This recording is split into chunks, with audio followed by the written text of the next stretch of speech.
The world of Arnor is changed.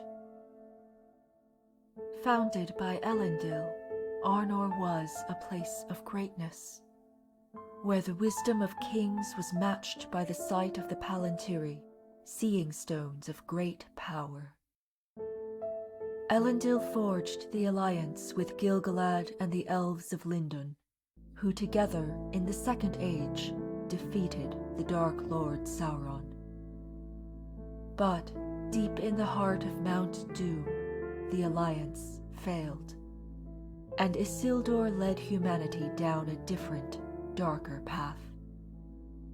Many centuries have passed, and through folly and civil war, much that once was is lost.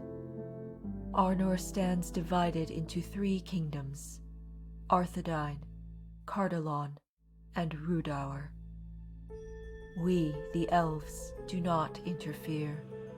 We are but the keepers of the shards of Narsil, a reminder of the alliance that remains as broken as the sword. Now there are rumors of a new power rising in the north, whispers of a sorcerer king who has subjugated the land of Angmar under his iron crown. Orcs and trolls roam the Etten moors, and there is talk of darker things. There is still hope.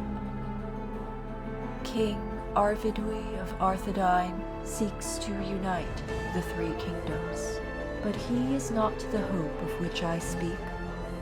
It is of heroes whose names are not yet known, whose deeds cannot change the past, but may yet shape the fortunes of those yet to come.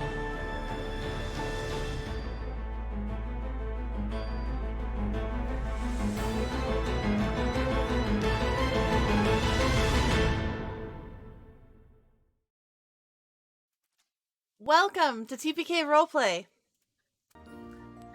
Phzoul. All right, over to me. Thank you, Kaiya and Proper Nerdy, for that amazing video. Getting us off on the right foot. I am Phzoul. This is the finale for Shadow Over Arnor, or the One Ring 2nd edition campaign. Hope everyone's pumped for some excitement, some action, some very familiar figures on both sides of good and evil this evening. Of course, you've all been familiar, or if those of you who've been along for the journey are familiar with our heroes. But tonight we will see, for the first time, a few NPCs that we all dearly love and are familiar with. This campaign takes place in Arnor, which is about 900 years before the birth of Bilbo Baggins. So it's way in the past. But like I said, there'll be familiar settings, familiar characters, and it will be a lot of fun. In terms of warnings, I don't really have anything. I personally am scared of the Witch King.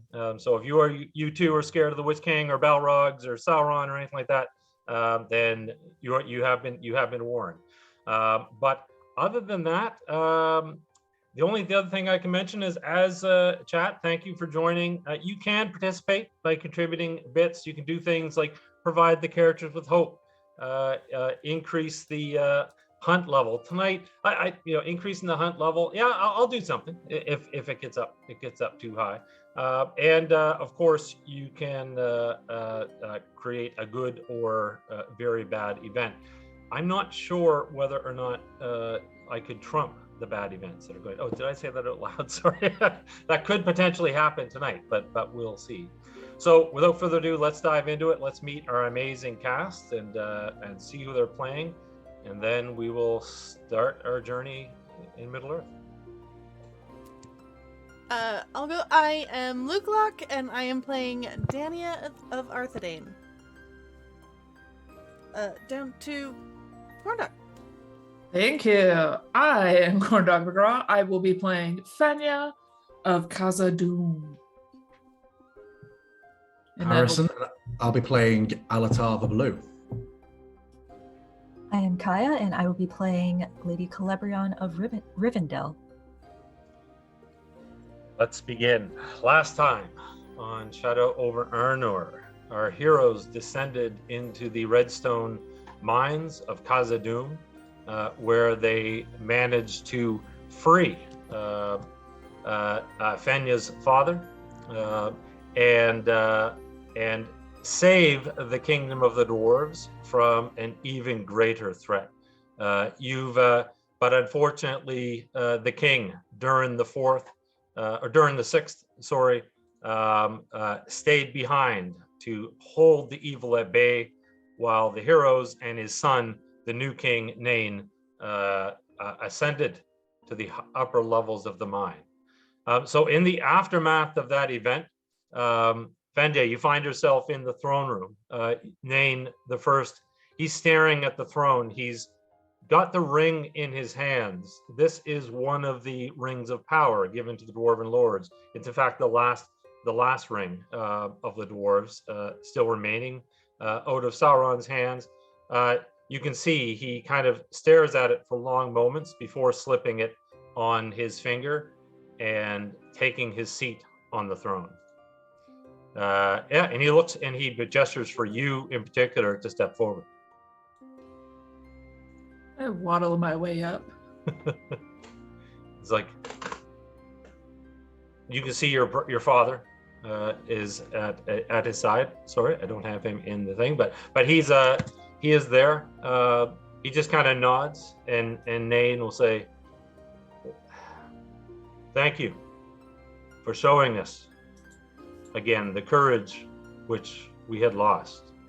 Perhaps we have spent too long in these mines, focused only on digging deeper and deeper and hoarding more and more mithril to forge things that will never be used.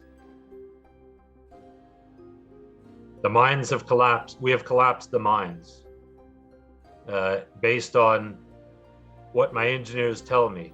It will take the orcs and whatever else dwells down there in the deep months, maybe even years, to dig their way through. You have earned the trust of this house, Fenja. For your fellowship, the dwarves will march. We will march and open the passes of Rivendell." Thank you for doing that. He nods, he stands, and he looks towards Dania, and he will say, "Dania of Arthedain, daughter of Avedui and Furia, the kingdom of Khazad-Duhm pledges itself to the Alliance. Once the elves are free, we will join them in coming to the defense of Arnor of old." And he'll use Arnor, even though most humans would not use Arnor today because the kingdom has been sundered. But he uses it. I will bow and I thank you. And he nods to you, Kaiya of Rivendell. Of course, he's coming. May this be a step towards a renewed friendship between our peoples. That is my dearest hope. Then we will be off post haste. Fare you well in wherever your journey takes you next. We will meet you at Amon Sul. And he'll get off in the weight of the of the crown or the kingship weighs heavy on him.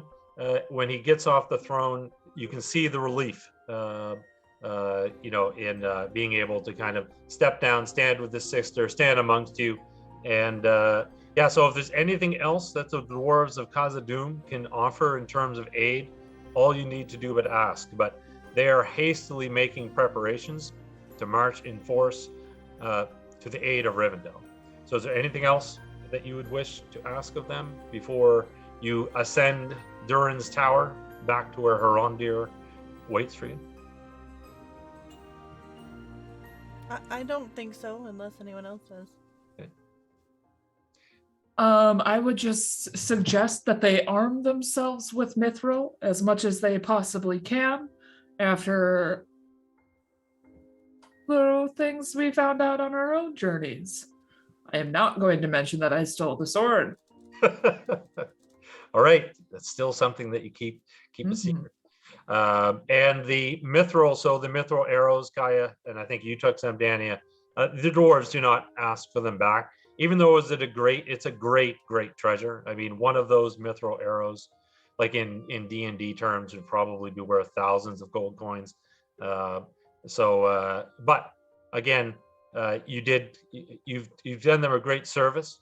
And as you climb Durin's tower, Fenja, Tilly walks with you, as does Thrain, which is Nain's son, perhaps future king, perhaps a dwarf who might one day found the Lonely Mountain. But they'll walk up with you, and you're happy. You're encouraged. You're hopeful. Because the dwarves have committed themselves to this battle, but somewhere deep in the depths of the Misty Mountains, you know that a fire is burning. All right, you ascend and reach the peak of Durin's tower. To your surprise, Horondir is not alone. You can see a second great eagle, Calabris, and Radagast is there. He's like, "Oh, my old friend, it's good to see you. I never get used to mountains. It's very cold. I prefer dales myself." Oh, I think you're muted, Harrison. Yeah. My mouse was not obeying me then. Yeah, so I wasn't sure if he was talking to me, if he was talking to Well, he'll talk to you. To the other eagle. Yeah. Yeah. I just sort of nodded. "Hey, Wendell, it's good to see you again." He goes, "Yeah." How did your business fare? Indeed. Fine. Good. Indeed. Let's see. 1, 2, 3. Oh, it's good. Good. You've all survived. That's wonderful. Wonderful. Oh, wait. Where are? And the two rabbits will jump out from behind Fenja, and they'll kind of happily dance around, jump up and down. He goes, "There you are. There you are. I'm assuming that they were well behaved." I'll just turn to Fenja. Yep. He says, "Good. I'm afraid that this reunion will be short. I bring tidings from Orthanc Saruman. He wanted me to tell you that Gondor is coming. Their ships have already departed, and they'll arrive in 5 days, landing near Cardalon. By that time, I can only hope that the dwarves have cleared the passes into Rivendell. But Amon Sul must hold until then. If the tower falls, Angmar will sweep down upon Cardalon and cut off Fornost from any aid that we can provide. It is that Amon Sul Alatar with the Iron Crown must be defeated." So it would seem. A shame that Kuramo could not expedite things more, but we will stand and do what we must. Indeed. I mean, dire times, but... And was there no word from Olarin? He shrugs. He will say, I assume he sails with Gondor. But there are many pieces in play, Alatar, many pieces, and we must hope that they all come together in the right moment. Otherwise, well, you know what might I await. do. All right. Well, Horondir can take you to Amon Sul, but I'm afraid after some discussions, the Eagles will not participate in this fight. It is not theirs. I'm sorry. But I would have expected no less. We had no expectations we would lower ourselves. I did the best that I could, but they are preoccupied with other things, I'm afraid. Well, my friend. I'll just give both of the eagles a nod. Well, they'll both nod. They will transport you to Amon Sul, but Radagast will step forward and he will say, "Good luck, my friend. I wish I could stand with you on the walls, but Saruman has me running here and there. I'm off to Lorien to see whether or not they or the elves of the woodland realm will aid in this fight. I will bid tidings to your mother, my lady." And he nods to you, Celebrian. Please convey to her all of my love. No, of course, I will. Very well, my friend. I hope we see each other again soon. As do I, Wendy.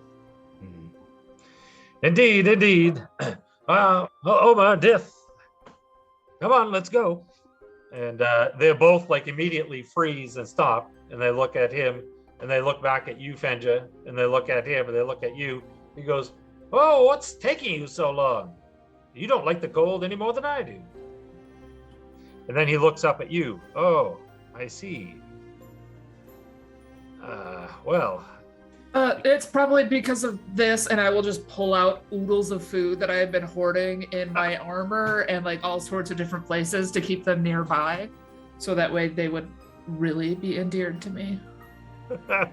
She's bunny trapped them.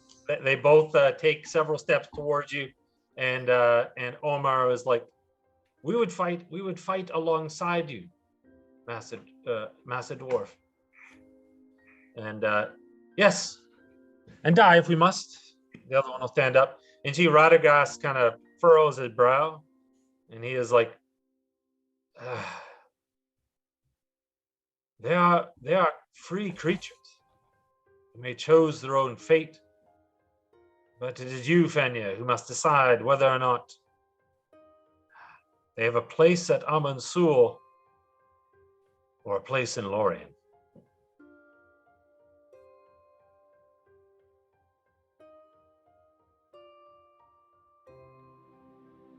From what I've been told, I am looking at Omar and Death.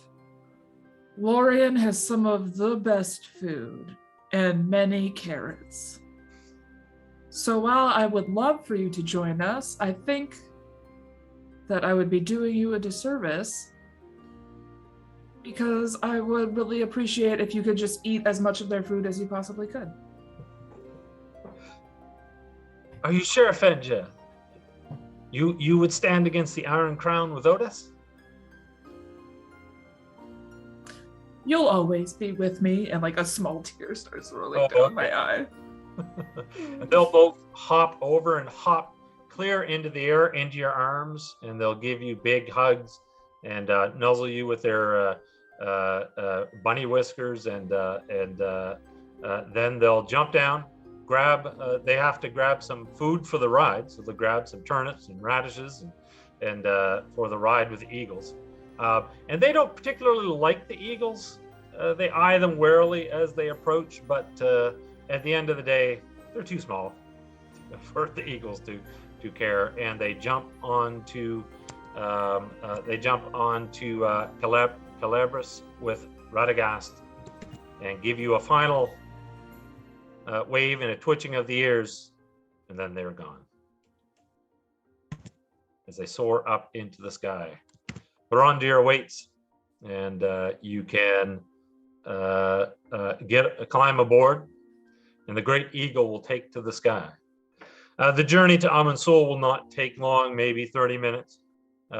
Is there any, I guess during the flight, it's remarkably calm on the back of an eagle as you fly about, almost like a magical calmness. What are your thoughts, or are there conversations, or are you riding in silence? I would say that the first 7 minutes of this flight are me sobbing uncontrollably in the background because I'm gonna miss my rabbits. I will just have an arm around you, comforting you. Celebrian's just quietly fretting about Rivendell. Indeed, yeah. Your thoughts are with your family, and whether or not the dwarves can break through the passes. So Hrondir flies out over the Trollshaws. You see the Weather Hills in the distance, and the great watchtower of Amon Sul. But there are fires to the north, not very far, not even a half a day's march away. You see the host of Angmar marching through what was formerly Rudour, with their sights set on the watchtower itself. The host consists of legions of orcs, trolls, great towers, warg riders riding in the vanguard. And you know from your previous exposure to the forces of Angmar that an orc from Moria actually leads them, a general, Shrugdal, who Shrugdal One-Eyed. He lost his other eye in a battle with Princess Furiel at that time in the passes between Gondor and Mordor. So you'll see and you can hear this host moving down. But Hrondir is swift, and even though there's a great cloud of bats and other beasts flying, none are foolish enough to challenge one of the great eagles. So it circles and descends upon the watchtower. So we'll hear. What's the general reaction to the forces of Amon Sul at seeing this giant eagle land on top? Actually, a cheer will go up. So the walls of the watchtower are full. Of course, they're watching the forces of Angmar approach. But as soon as they see the eagles, a great cheer goes up, and Hrondir will land on the peak, and you can all descend. Hrondir will look towards you, Alatar, and nod his farewell. You can note that there is Hrondir personally would stay, but he must obey the orders of the Lord of Eagles. Go well, my friend. We thank you for your exertions and efforts so far. Be well. And with a great thrust of his wings, Hrondir takes flight, circles, lets out a cry, and then flies off to the west to the Misty Mountains. I'll just take this moment to thank chat, because Hrondir, the rabbits, they were not actually a part of the story at all over the last couple of weeks. They came about because of a good table. And they, probably Hrondir less so, but the rabbits definitely became, they kind of became integral members of the party. So as you descend, the tower, there'll be some familiar faces waiting. You see Prince Aranor, Dania, your brother or half brother, I guess now, and Miriam of Gondor. They come up to meet you. Aranor, I don't know. You can describe to me whether or not. What is in terms of your relationship with Aranor? How would you greet each other? I'm sure he's gonna wanna be standoffish and probably a little bit sulky. But he's my brother. He's my idiot brother. I don't care that he's a prince. We grew up together. So I will rush up to Miriam and give her a very warm embrace. And then I will just give my brother the look that I'm sure he has grown up seeing and hug him anyways.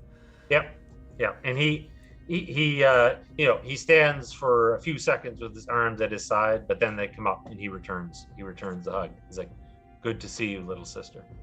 It was wonderful to see you, Aranor. Are we ready? As ready as we'll ever be, he says. He turns to Valken, who comes up and does a bow. He's the commander of the tower. He will say, "We will hold as long as we can, my lady, but against such a host, without aid, I'm afraid the watchtower will fall." Then let's hope aid arrives He'll nod. They'll provide quarters. Of course, Valden, they'll all greet the rest of the fellowship. Valden himself is very honored to have Celebrian, Fenja, and Alatar here. As he, shakes as he probably, as a soldier, he probably salutes more than shakes hands, but he will, Fenja, if you recall, last time you were here, you actually showed some of the blacksmiths, some of your talents and skills. So he mentioned it's like, welcome back, Master Dwarf. These skills which you taught our smiths have been put to good use and will aid us in the battle to come. My father always said, it's good to have a wizard at your side. He'll nod at you, Alatar, and of course, my lady. Your light will cause the watchtower to be a beacon to all the West. So he will get back. He'll have to get back to his duties. There's a lot of busy work going on. Prep. They've probably got archers, ballistas, reinforcing the door. As a watchtower, it is a fortress, but it's not like Minas Tirith, right, where you have 6 levels and great doors. It's going to be yourself as you see the force that's marching against you. That holding the tower is going to be a difficult task. While the armies of Angmar are assembling on the field and arriving, that'll probably take half a day. So whether you can rest or whether you want to do anything in particular, whether you want to have some chats amongst yourselves or with any of the NPCs, before we move to, I guess, the first event, just give you the opportunity to do anything that you wish now that you're here.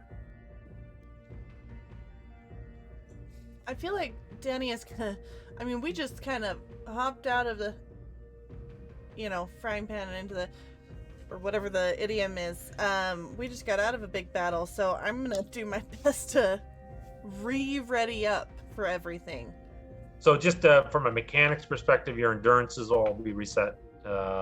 And I'll give you, if you did use hope, I'm going to give you 3 hope because you managed to convince the dwarves to join the alliance. So hope, your hope is growing that you can actually achieve victory. But other than that, so you can decide how you spend your time. So the soldiers are prepping. There's the armory. The smiths are hard at work. There is the Palantir, which is sitting, which is not being used. Of course, the keeper of the Palantir jumped from the tower. But again, they know where the army of Angmar is. So maybe we'll just go around. You can just say half a day is going to pass. We'll just have everyone say how they spend that time, and then we'll move on to the first event. Dania will be readying weapons, armor, things like that, while also very much catching up Miriam quietly while they both prepare everything. Just because she is very much like a sister to me, it would be very much that kind of hushed, I'm gonna catch you up on everything really quickly. She confides, of course she wants to know whether or not, does your father know? Which he doesn't at this point. For those of you who are not in attendance, it was revealed that Arnor, who is the heir of Arnor or Arthedain, is in fact not the son of Arvedui, which means Dania is now the heir of Isildur's line. So she will confide in you that she is worried about Arnor. His mood has been dark, obviously since coming. He's busied himself with the defenses of the tower, but he's also spent a fair bit of time, she'll say, locked in the chamber of the Seeing Stone by himself. Sometimes for hours without answering. Okay. Dania won't have much to say on that, but like on a player level, Yeah. Lukalock is concerned. Okay. I guess we'll just go. I guess on the right. Kaiya, what does Celebrian do for the half a day? Celebrian spends a lot of this time actually just kind of pacing, and eventually she stops long enough to pull out her bow and arrows and do a little bit of archery practice, not with the mithril arrows. Yep. But it's really more just a nervous, need to get the energy out than anything really focused. You will attract an audience. Most of the soldiers here have not seen an elf. Have not seen an elf, and let alone seen one demonstrate their archery skills. So you will gather a bit of an audience. Again, this is actually a good thing. If you, as you can imagine, facing this host, morale is low. So when they see you actually standing there, you have your tiara on, I assume, sparkling in the sun, and firing with the arrows, they grow more hopeful, about their odds of victory. I guess it would be Alatar next.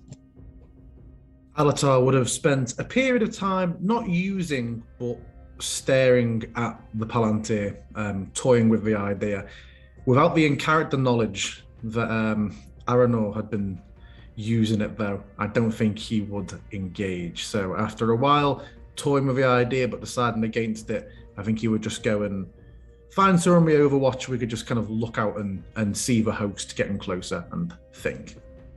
Yep. Fenja. I'm just going to help myself to their forges and just start screaming and like getting everyone in order, telling them what they need to do, expediting the process. Once I feel like there's enough weapons, I'm going to switch them over to strictly making barricades and things like that to help fortify us here on the inside. Oh, great. Awesome. That's cool. And they listen. I mean, they saw your skill before. You've already earned their respect. So they're glad to have you there because, of course, the elder dwarf that was here before that you met, he had passed on. So, so you, again, your presence is giving them hope. So as Arnor is standing on the wall, you're close by, Dania. Falcon comes up to him, and he will say, my prince, perhaps if you had something to say to the soldiers, it would improve morale. And he kind of looks out at Agmar, and he doesn't look at Falcon. He just says, have my sister do it. And Falcon will yes, of course Falcon doesn't know, but Falcon's like, well, yes, of course, any son or daughter of Arvedui standing at the soldier's side will give them hope, he says. So he turns towards you, Dania, and he will say, do you perhaps have any words for the soldiers? Nothing like yes. putting a player on the spot. Yeah, no, right. And before Dania speaks, I will give what I a always slight say, twitch and of the staff and listen, amplify her voice. It's always great to throw a moment at a player, but I completely understand that sometimes you're like, what?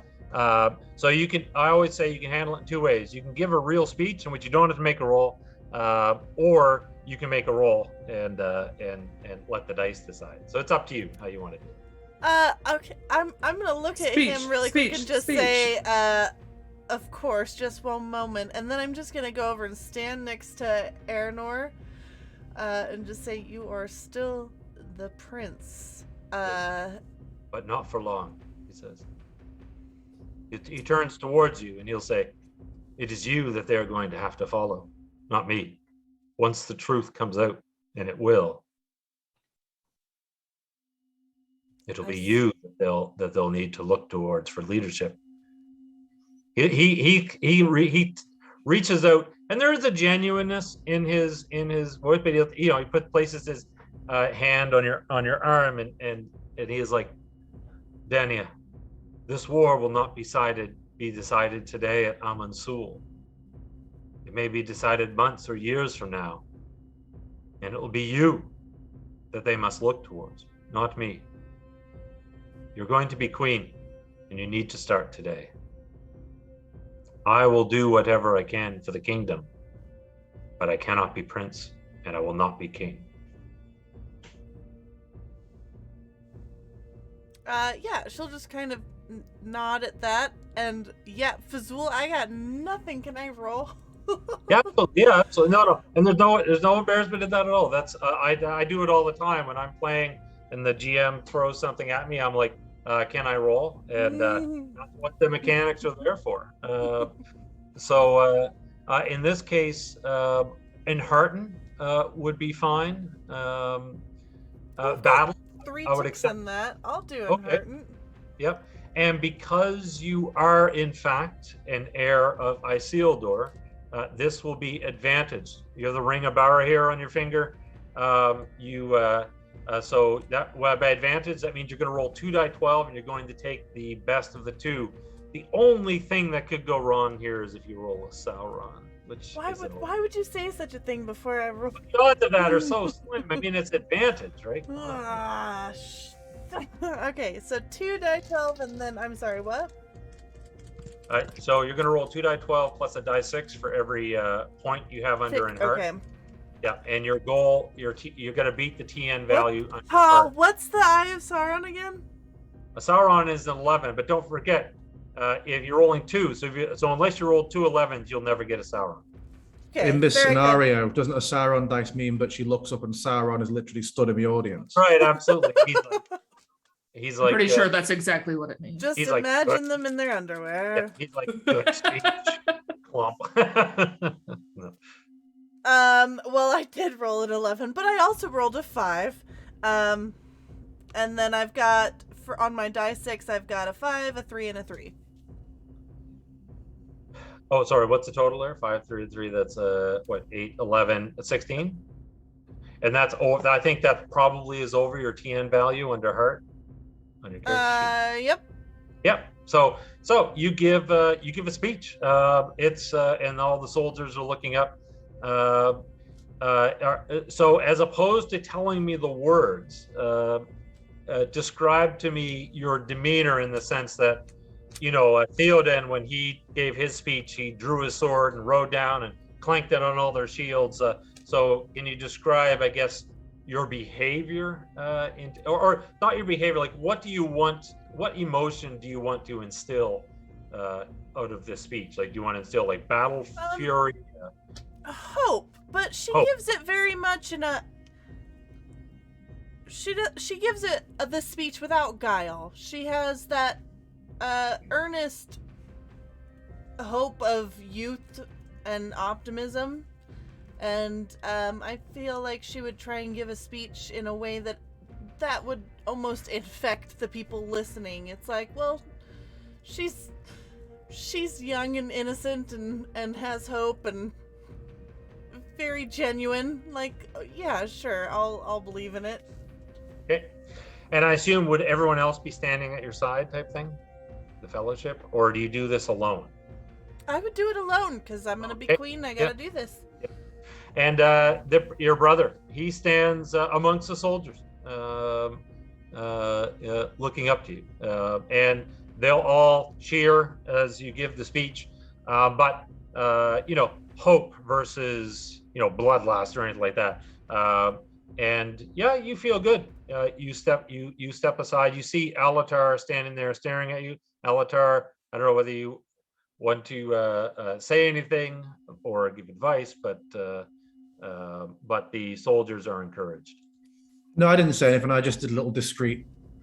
I popped one hope to kind of just amplify, make her voice resonate and carry a bit. All right. So just for fun's sake, roll an extra. So when you spend a hope on an advantage roll, you get 2 die 6. So roll an extra 2 die 6. Look at just to see if we get over 20. A 6 and a 1. Oh, nice, 7. So that gets you over 20. So it's a great speech, and the soldiers are inspired. When they return to their posts, and the drums of Angmar sound and are deafening, you will all be notified that something is happening. So you can find your place on the wall. Arnor is there. Marion is there. Valken, and all of the soldiers. But they're ready. If Angmar is going to pick a fight, they're going to give them a good one. So as you're watching the host, just let me switch the screen here. As you're watching the host, a figure emerges from it. You go. Sorry, the rabbits are not here.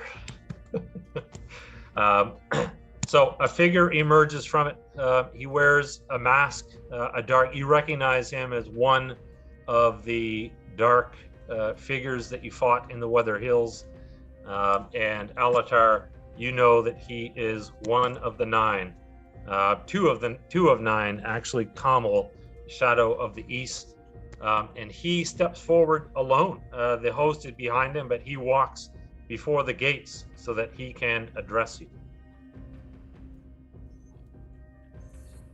Behold the might of the Iron Crown of Angmar.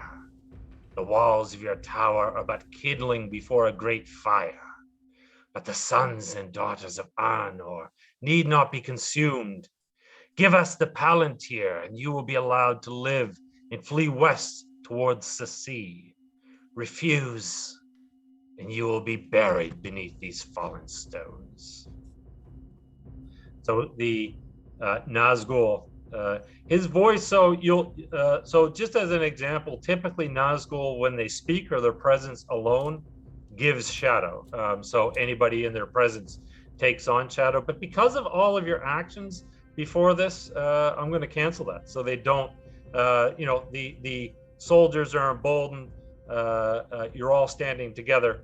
And this Nazgul appears small before the mighty watchtower of Amon Sul. I'm assuming there's no... May I call back to him? Yeah, you can. Yeah. I'm not going to do the voice mod today. I'll call back. Your words and your threats carry no malice or weight today, Easterling. He looks up at you, probably with particular hatred. Are you raising a hand, Corndog? Or are you? Fenja and I were both snapping to get, like, it was both of us. He's got the plastic clickers. All right. And Kamal, he hisses and glares at you with particular hatred, Alatar. And he's like, so be it. He says, and as he turns to leave, suddenly Arnor steps forward and he says, I make a counteroffer of my own. And Kamal stops and turns. He says, I, Arnor, Prince of Arthedain, challenge the Lord of Angmar to a one-on-one duel tomorrow at dawn's rising. And you can see the Nazgul stops, falls silent, glares now at Arnor, and he will say, duel accepted, Prince. And the Easterling, Kamal, will slink back into the army. The host or the defenders of the watchtower are all silent. And Arnor turns and probably looks towards you, Dania. Miriam can't believe it. I feel like her and I would have already exchanged glances while he was speaking. And I will just look at him and very quietly, so that surrounding forces cannot hear us, I will say, you are being a fool. He looks towards you and he'll say, I am not, sister. If I win, the war is over. If I lose, then I've bought you another day, and I've saved our king and our mother from embarrassment. You rushing to death will not save anyone. It is done. Honor dictates that I see it through. And he will turn and what he turns and walks away. Miriam, you can see tears are a bit welling up, but she's not sure what to do. I will give her a look like there is nothing to do. Just very much that kind of glance, and nod to her like kind of as a go after him. The soldiers are speechless, but they Valken barks out an order, and they go to their posts. He probably, instead of going to Arnor, which he has done before, he goes to you, Dania, and he will just say, orders, Your Highness. We have just been bought more time. Let's make use work of it. more on fortifications and doing what we can in the time we have.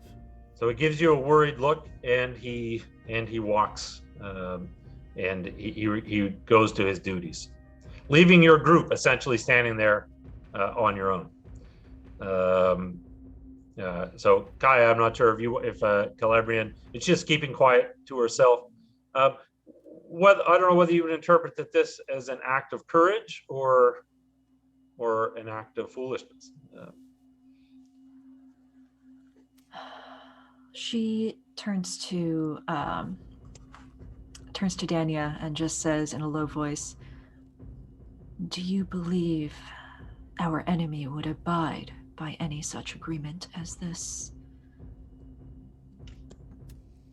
I have no idea what binds any creature such as that.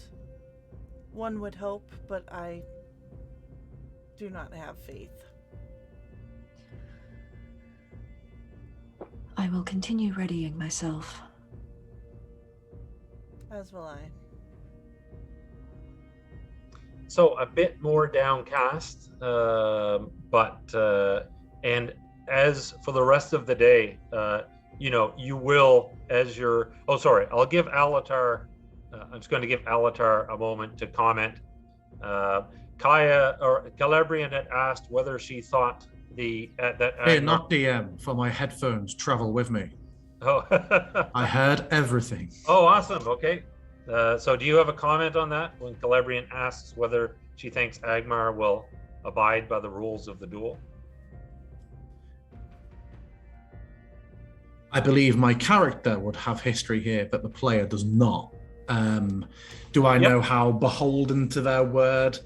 I don't know if any sort of practice of honor or law does apply to Melkor and his boys. I don't know if Sauron would agree to this, or Omar. Yeah. So based on your, you should probably be prepared for the worst.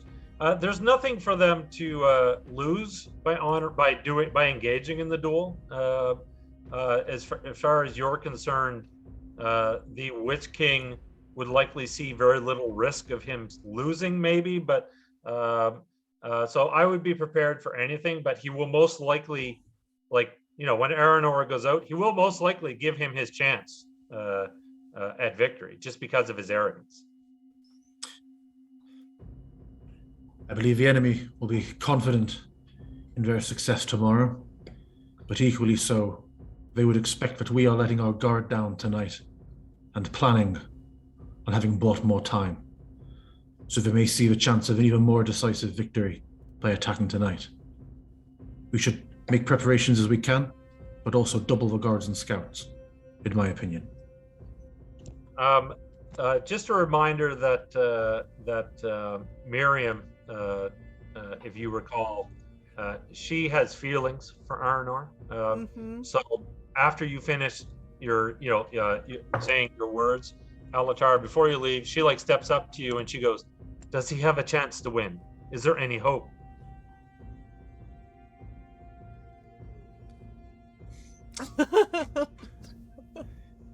And just to confirm, it's Angmar that he would be facing, not Shugdal.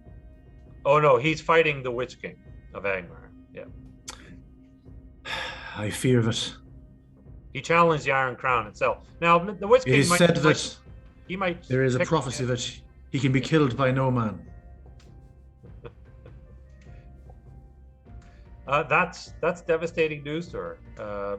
She barely holds it together. She does because she's a soldier, but she just nods and steps back. Thank you, wizard, for being truthful. And when she turns towards you, Dania, you can see that there's some anger because she knows that he wouldn't be doing this if he was actually Arvedui's son. And then she'll turn and walk away. So you have been bought a day and a night. Angmar firmly establishes itself. It surrounds Amon Sul on all the sides that it can. It can't. So there is the Weather Hills behind. So it can't really effectively. There's one side which is still kind of open, but the plains they essentially fill them. The orcs themselves, they're the entire night. There's no peace, no silence. Their drums continue to beat. They continue to cry out insults and vulgarities at the tower. Trolls will occasionally hurtle a stone. Nothing that could do anything, but essentially, sleep does not come easy, if at all. So knowing that the duel will be happening at dawn, is there any other preparations that you would wish to do or conversations that you wish to have? I have a quick question. Yep. When we ransacked the armory, That's right, yes. was there by chance like extra mithril or perhaps some mithril axes that had been in there that we had accidentally There would snagged? absolutely be mithril axes. Yeah. Are you thinking about like melting them down, or are you thinking about using them for something else? I would like to have them for myself. Okay, yep. Because I think this sword has better use belonging to someone else. Okay. Who are you giving it to? So as I've been working with all these humans today, I'm gonna go to the human that's most important to me, which is Dania, and be like, so we were gonna give your family this sword, and then we weren't gonna give you this sword. And then I took the sword so I could give it to your family. But I didn't really want to give it to your family after I met them, so I kept it. And now I'm giving it to you where it belongs. Beautiful blade, mithril. Yeah, I'm gonna just kind of. Are you sure? It's beautiful. It is. I can always make another one. Thank you for this. Let's look at these, and I'll just show her my axes instead. No armor can stand against it. So I have a mithril shirt now, and a mithril sword, Right. and mithril arrows. You're like you're like one of the wealthiest people in Middle Earth at this moment. Oh, if You are lit the up. dwarves I can obviously, never go back to that merchant city. but like the He weapons. was never worth you. Oh, that's right. But the weapons in your hand, they're worth more than the entire town of Bree. Okay. So the night will pass. Arnor spends it. He spends it probably in alone. Well, I mean, if somebody wants to go see him, that's fine. But he spends it in the Seeing Stone chamber, just preparing Doofus. for the duel. And surprisingly, Angmar does not attack throughout the night. Bats fly overhead their house. Like I said, they do everything that they can to grate at the nerves and to cause uneasiness and fear, but no attack comes. So at the very least, in that respect, the Witch King is willing to keep his word. It is an hour before dawn. Anything that anyone wants to do? I think at some point, while we're just sitting around waiting, twiddling our thumbs, if it seems like an attack is not coming in the middle of the night, I am going to find Fenja and just ask her if she wants to sneak a quiet drink with me. Just sitting up, there's a little spot on some balcony somewhere where we're not in full view and therefore firing range of any sort of army, but like, you know, tucked against a wall, but in the open air. For sure. Yeah. You can, in fact, this will look out over the Weather Hills to the north. Somewhere far in the distance sits your home, Fornost. We will have a drink together. I could do that. So as they're drinking, so Alatar, Celebrian, any last minute things or? I think Alatar, unless disturbed or approached by someone, would not have changed from his position, just stood at watching the ranks, maybe doing the one eye sleep thing, but just keeping an eye on making sure nothing unexpected happens or develops. Yep. And of course, the Valken has doubled, tripled the watch. I mean, you know, no one can really sleep anyway. So everyone's on edge due to the ruckus, the sound of the army. And the first rays of sun are rising. It is a red dawn. Arnor stands at the gates. He has his sword ready. He's kind of, you know, puts his shield, his sword. He's on his horse. He's waiting. Valken is standing. Valken goes up and says a few words to him and gives him a salute. Miriam, she walks up to him and she, you know, there's an exchange, and she stands stoic there, but you can tell that she's breaking inside, and she steps back. Does anyone else say any final words to him before he rides out of the gate? I will give him a final embrace, but I'm not gonna try and convince him out of it. Clearly he is set on this. The future lies with you, sister. Besides, I might win. We'll say. I hope you do. And he'll put his helmet on. Celebrian, Alatar, did you wish to say any last words? Or you don't really know him, but so not necessary. Nothing from Alatar, but okay. I don't know about Celebrian. Celebrian will just gaze solemnly at him, and you know, after like a long moment, she gives him a resigned nod. Yeah.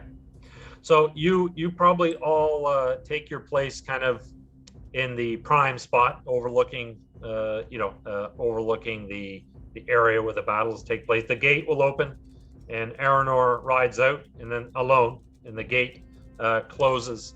All of the host of Agmar is assembled. Unlike last night, they are perfectly silent. Not, it's just hard for orcs. Maybe the creaking of armor and rustling of metal, but there are no voices that can be heard. It's just silence across the field.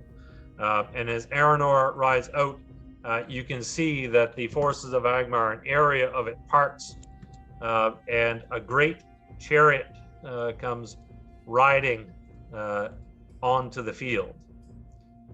You can see on it is a warrior wearing a great iron helm.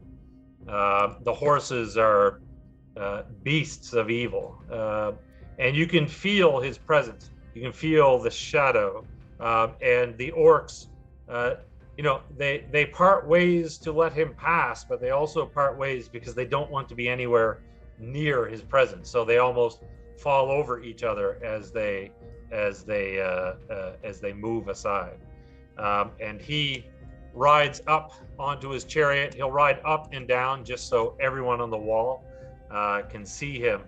And there's no question, Dania, you recall you saw this figure once before when you peered into the Seeing Stone, sitting on the throne of Kameth Bren. But this is the Iron Crown of Angmar. This is the Witch King himself. And so some of the soldiers on the walls, obviously there's fear on their faces. But Arnor stands with courage. So who is going to, I assume everybody is going to watch this. Yep. So, and I may be still like trying to fortify as much as I can. Like once that door shuts, just being like, oops, sorry. Okay. And just going around and helping with fortification, but doing so as quietly as I can as a dwarf. So an occasional yell when I'm getting really fed up at how slow they're moving. But for the most part, well, actually, so here's the deal. Like when you go to the forges, they're empty. Yep. Everybody is on the wall watching this. Do you go and try and corral them back? Nope. Okay. I'll just keep making barricades myself, so that way when they come back, I can just tell them to take shit out. Or at least get spicy, hot, molten, anything going in case we want to set a trap. All right. So Arnor gets off his steed. The Witch King steps down from his chariot, sword in one hand, a great mace in the other. Arnor draws his blade. In the name of Arnor, by my hand, you will share the same fate as your former master. As he steps forward, and the Witch King, his voice like ice on your soul. Bold words. Yet you do not wield the sword that cut off the ring, and Isildur's blood flows not through your veins. What hope do you have of victory, boy? And Arnor turns and he looks towards you, Dania. He will say, my hope lies with my sister. For Dania, daughter of Evedui, and Furiel, descendant of Isildur, who ended the reign of the Dark Lord Sauron. And with that, the Witch King does let out a hiss of rage. It is quite the defeat of Sauron is quite a sore spot, and the loss of the ring. So with that, the Witch King just strides forward, almost recklessly, as if he has no concern, swinging the great mace. Arnor takes a swing, dodges to the side. So Arnor is actually his skill is pretty efficient, pretty well, and you can see the orcs suddenly they cry out. The men on the wall cry out as well as they're watching this duel to the death unfold. So interestingly enough, you said you weren't watching it, Fenja. You indicated that you can hear the sounds, but you're busily hammering away. So you know what? I'm actually going to give you a roll here, and it's going to be advantage because you are not distracted by the duel. It will be, how about insight would be probably, oh no, you know what, it's your choice. A scan, probably scan would work. I'll let you use insight, awareness. You can pick one of those three, whichever is your best. And just remember that it's going to be advantage. You're gonna roll 2 die 12, take the highest. Okay, for me that's scan. I've got 3 pips in that. Nice, so.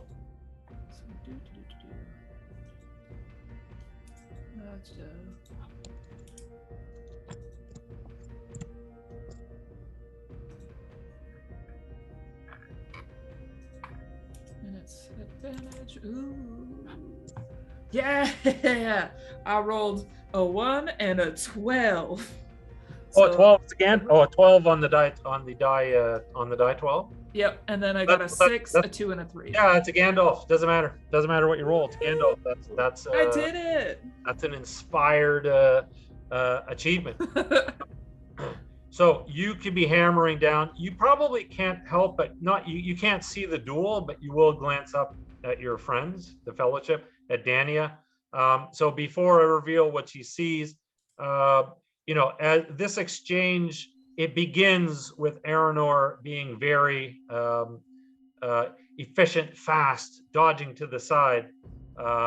but the Witch King is tireless. So even though he's expertly kind of maneuvering, he takes a hit on the shields, he is staggered, and the Witch King is slowly gaining momentum. What is everyone doing at this moment? We'll say Arnor had just taken a hit on the shield, knocking him back.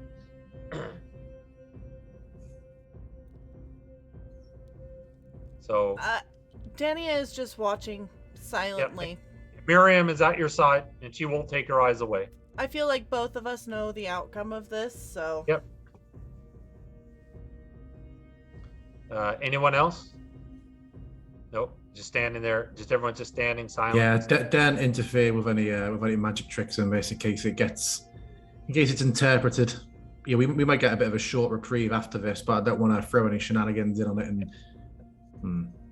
Yep. So as you're on the wall looking down, Fenja, you look up to see Dania. You see that she's just standing there.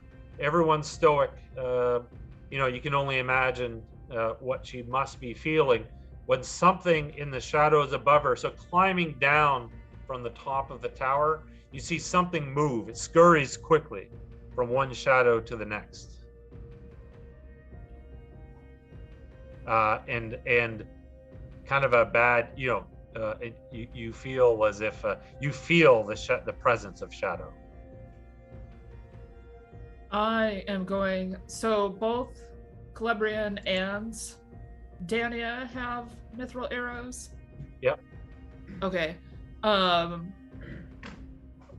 am going to yell the word tower in Elvish because I happen to know all 3 languages thanks to craft. Awesome. And just kind of try to give Celebrian an insight, knowing that she has like kind of our best eye when it comes to. So this is a dwarf bellow, like. Yeah. Oh yeah. I will even throw behind my good yells for that.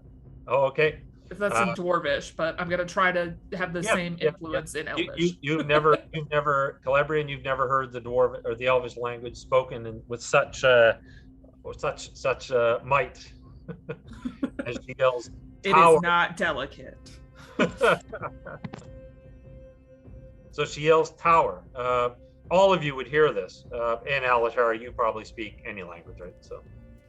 I would assume that I know. So it's kind of like how you know a few phrases in Spanish or French. You know, like important things having to do with battle. So tower would be possibly a word that I would know. I might be wrong, but I think Amon Sul is watchtower in Elvish. I'm not sure, maybe not, but yeah. So well, obviously Fenja has yelled something. There's alarm in her voice. Yeah. Either way, it's like a look around. Yep.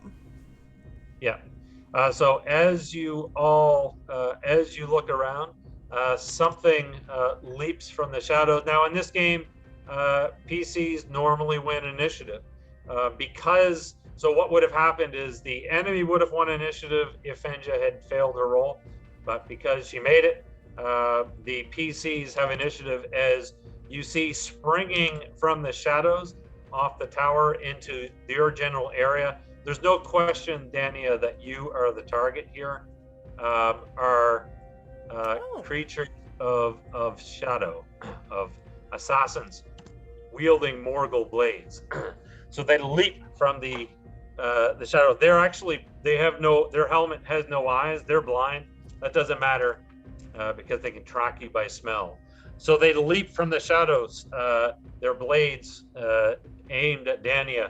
But thanks to Fenja, you all get to act first. There are 3 of these assassins. I just say, DM, I'm a big fan of the Mouth of Sauron photo bash. Thank you. Well, I had to do I was like an assassin of Mordor. What would they look like? And then, of course, I was like Mouth of Sauron. Also, something I learned trying to figure out what the word is. It's Minas. Minas Tirith is. Oh, Minister. Okay. Gray Tower. Yeah. Minas. So Very Minas cool. is what I yell, which is a very common word in this world. That's right. You're right. Yeah. So Minas. You know what I'm going to do? I'm going to have two. No, you know what? They're very focused. They're so singular. So their target is singularly Dania. That doesn't mean you're out of this, Fenja. You just have to climb some stairs. But you all have initiative. Oh no! There's no real order. Again, I don't know if I like that aspect of the system because it basically leaves it up to the players to decide amongst yourselves, which can lead to indecision. But whoever feels like they want to go first, please take the stage. I feel like I have been absent-mindedly just holding this sword that Fenja gave me while I am watching this battle. Almost when you're a passenger in the car and someone is going way faster than you like, you put your foot out to where you want the brake to be. Yeah. It's like I am just like holding my sword, wishing I could help somehow. So I already have this sword in my hand, so as one of these leaps towards me, I am going to swing. Death to Isildur. And it tries to jab you with a Morgul blade. Now, Morgul blades, if you recall, are very dangerous. You're not wanting to be hit by one. So all of a sudden, there's a flash of brilliance as the mithril sword comes up. So just a reminder, you're going to roll your die 12 plus your swords. With a mithril blade, if you roll a 9 or a 10 or a 12, that's something special. So you can let me know. Well, I got an 8 on my die 12. Yep. And then a 6, a 5, a 2, and a 5. 18. That sounds like a hit to me. So do you have any 6s? Yes, I have 1 6. Yep. So what you're going to do is we're going to say your mithril blade does, I think I said 7, and you're going to add your strength value to it, the smaller value, not the teens value. So yes, just scanning furiously on my character sheet for the strength field. Yeah, it's a left-hand side near the top. There's 3 big attributes. It's the first one. Right above axe, athletics, awareness, hunting. Oh, 3. 3, okay. Yeah, so you do 10 points. It's a really big word. Listen, it happens to me all the time. So you take a swing, especially with systems who, do systems, you're trying to learn the ropes. So your blade flashes out and you cut into this creature. Black blood flows freely as it staggers back, but it is not felled. Okay. Who's up next? I have my staff ready, but I imagine with elven speed, Celebrian would manage to act just before me. Complete sense. Yeah. Celebrian would indeed try to put an arrow to her bow. I'm debating whether to use one of the mithril arrows. What do you all think? Do it. Save the cheerleader. Yeah, I'm gonna use a mithril arrow. Hell yeah! Woo! So, going to try to aim for a soft, squishy spot, of course. Okay, and just a reminder, if you want to use hope, for normal people, hope adds die, but for elves, using hope makes the effect magical. So. Okay, I don't want to make a big magical, draw everybody's eye effect quite yet. Yeah. So that is a 17. Yeah, that's a good hit. Any 6s? There is 1 6 in there. Yep. So just remember that when you have a 6, you can add your strength to the base damage. Okay. In that case, that is 4 for strength plus. I think it should be near plus the bottom. 3, yeah. That's a total of 7. I'm not sure what the mithril does.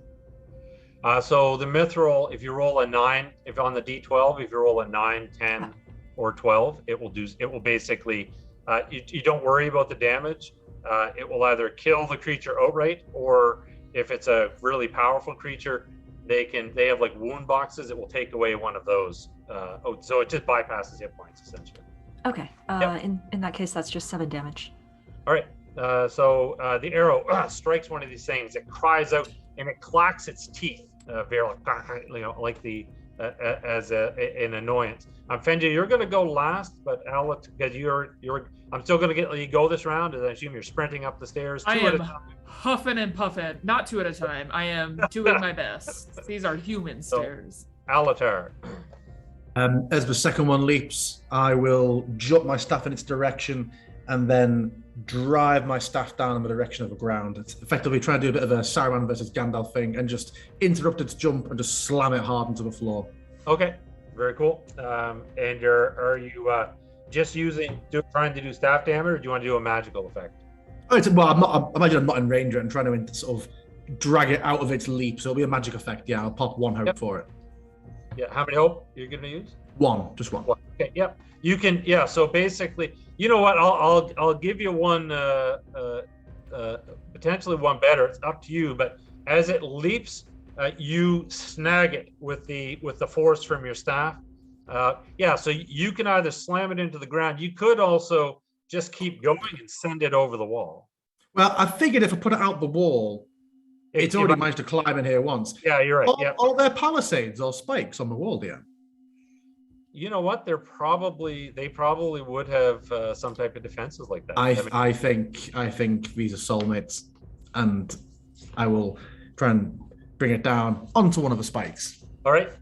And again, in the One Ring magic just works. It's just how many hope you spend determines how flashy it is. So in this case, because you said you're spending. I'm just spending the one, so there's not much flash to it. I imagine anyone used to it would hear like a brief sort of concussive ripple. But other than that, it just almost looks like it just missed its jump and landed on it. So it gets pinned on the spikes and it's trying to pull itself off. All right, Fenja. I'm huffing and puffing my way up these stairs.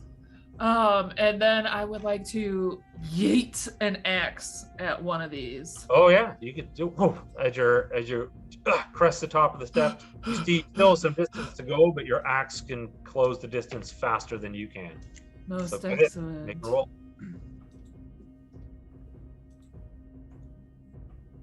Okay.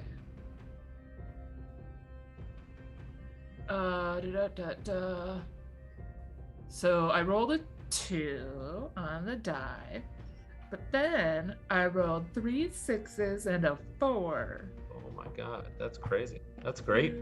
That means 18, every 24. Every 6 you add your damage, right? Yeah, and I'm a thick girl. I'm so strong. So every 6 I add my damage, so that's times 3, so that's 21 Base plus. Ooh. Should have thrown out the Witch King. That's right. Okay, base damage. Okay, that's what it is. That's 18. Math is hard. So 18 plus my strength modifier, is that what it was? Your strength modifier you add that for every 6 that you have. Oh shit. Yeah. So okay. So not the teen number, the lower. Yeah. Yeah. Yep. Okay, so I do 6 damage from the X, and then my strength number is 7. Okay, so 21 6 times 20 27. Oh, geez. 27 damage.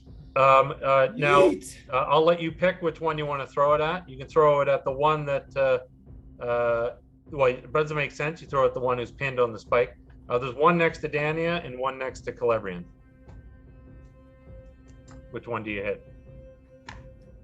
Dania's got the sword, so I feel like that's better for close combat. So I'll go for the one that's attacking Celebrian right now. Okay, and you can see it gets hit with the arrow. And this was a mithril arrow, right? So mithril kind of burns. It's like the arrow's stuck in it. It tries to pull it out, throws it aside, and it it's kind of faceless. Its eyeless face just stares at you, Dania. You never really felt any more malice. This creature was born into cruelty, and it has only known cruelty and darkness its whole life. it brings the Morgul blade and it leaps towards you when suddenly a mithril axe goes right into its face, cleaving its mask and skull in half, and it crumples to the ground without so much as a whimper. And I just keep jogging to go get that axe that I just threw. Amazing damage. Amazing damage. The assassin strikes with the Morgul blade at Dan. I don't think I got everyone right. I didn't miss anyone. So there's one of the assassins is still up. The other pulls itself off the spike, and it will do that, but that will take its action. The one that's free, it will strike out with the Morgul blade at Dania. What's your parry, 18. Oh, 18. That's a nice parry. So this is let's see. Unfortunately, I got a 19. But here's the good news. It needs to deliver a piercing blow in order for the Morgul blade to break off and affect you. It did not get that. So and I don't have any sixes. So on endurance, you're just going to take six endurance. And just to remember, endurance isn't a wound. It's just weariness. So, no other ill effects, but, it basically pushes you back. So if you picture the cinematic, it comes in with the blade hissing, striking it, and you probably blocked it with your arm. You can see the point of the blade kind of hovering above your eye as it pushes you back against the parapet.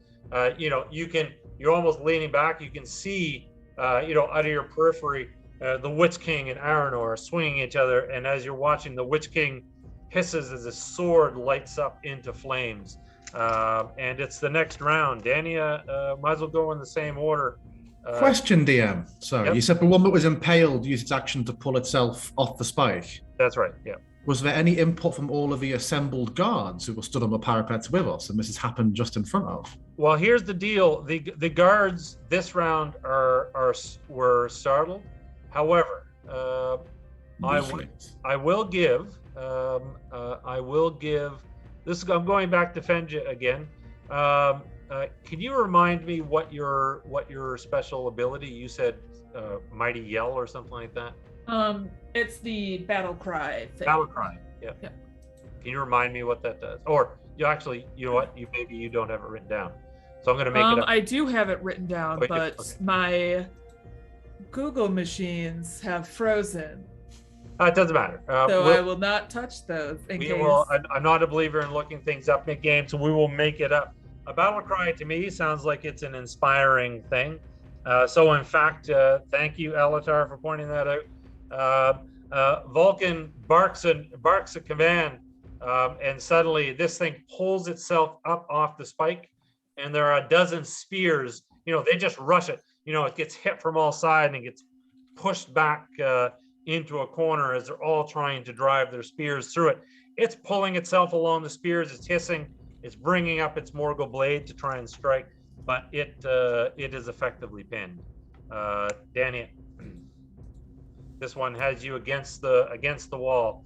You can feel the space, the endless space behind you. I am going to just try and bring up my leg and kick it back so that I can get a little bit of space to swing my sword at it again. So in this case, you won't need to have two actions. So your combat move is to kick it back and swing with the sword. So just make a roll, just one roll for both. If you're successful, then a 4 on the d12. And then a 5, a 5, a 2, and a 3. So 15. So Yep, so 19 total. Yep. So that's definitely above.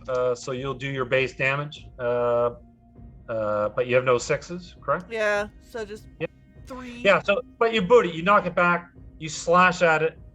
It staggers backwards even more. You can see the black ichor dripping out across the stones of the wall.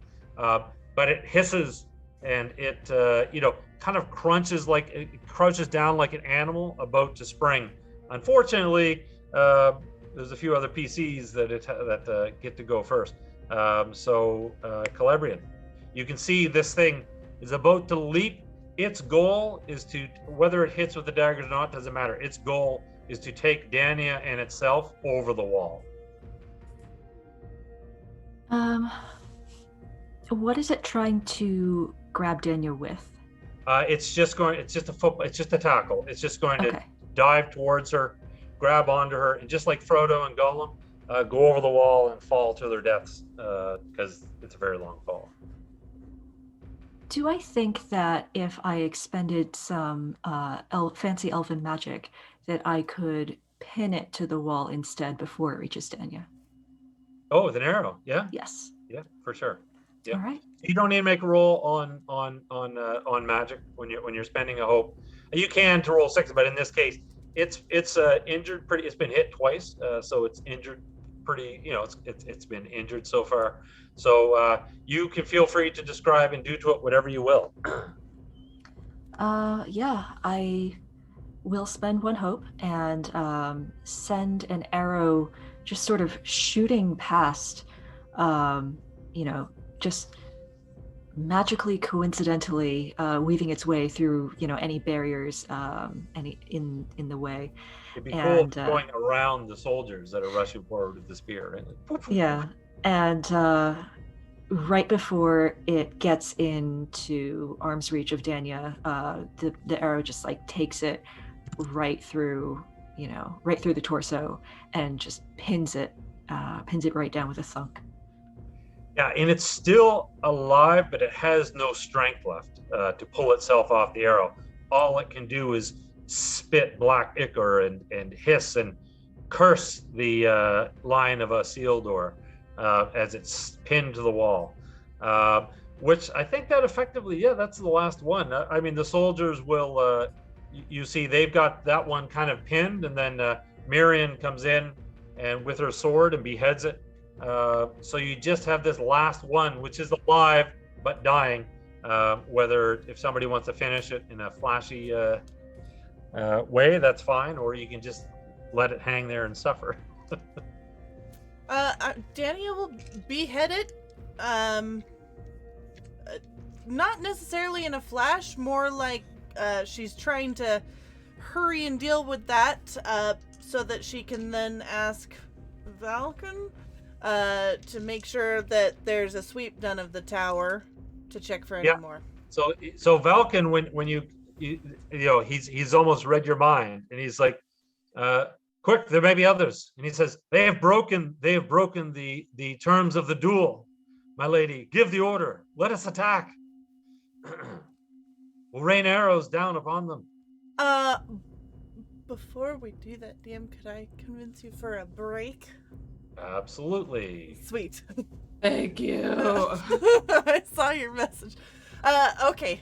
Oh, sorry, I missed the message. All right, quick intermission, and then we'll be right back, and I'll panic decide what I'm doing. This is definitely not to buy me time. I don't believe it. All right. We'll be right back. Welcome back to Shadow Over Arnor. When before the break, the Iron Crown of Agmar, while using the duel as a distraction, sent in assassins to try and end the line of Isildur, but they were thwarted. And Valken, looking to his princess, is asked whether or not that has broken the deal, and the defenders of the tower should attack. They have broken the rules of the duel. Be ready. And I am just going to knock a mithril arrow, step up to the edge, and fire it directly at the Witch King. I expect him to parry the arrow, but either way, I want him to know this duel is done. All right, nice move. Okay, make your roll. Okay. Just a reminder, if you want to spend hope, you can do so. I would love to spend hope. In this case, for every hope that you spend, you're going to add 2d6 because it is inspired. In my view, this is inspired. Okay. So he swings the mace. Your brother's sword shatters and he gets knocked to the ground. You can see his arm twisted at a horrendous angle. Oh no! The sour, you got I sour. rolled an 11. Do you want me to roll the d6 even? Well, or- listen. The Sauron, essentially, what it does is it means so I can do it as a GM. I can kind of play around with it, but mechanically, it treats it as a 0.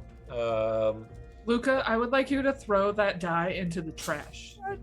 Yeah, okay. Not even in jail. It's You know going what? to trash. I'm so sorry. These are my antique dwarven copper dice. I'm very sorry. I was trying to like. It's because have- I'm not rolling them. Yeah, alright. You've alright. tainted it by being a human. Sorry. So I was if treating it you- as a gift, but yeah, right. If you take the 12 die away, what did you get on the die 6? I didn't even roll the die 6 yet because All right, I give 'em a was roll. convinced Don't that it forget, was if just going to be doomed. If you're spending hope, add your 2 die. Alright, I got 2 6s, 2 3s, a 1 and a 4.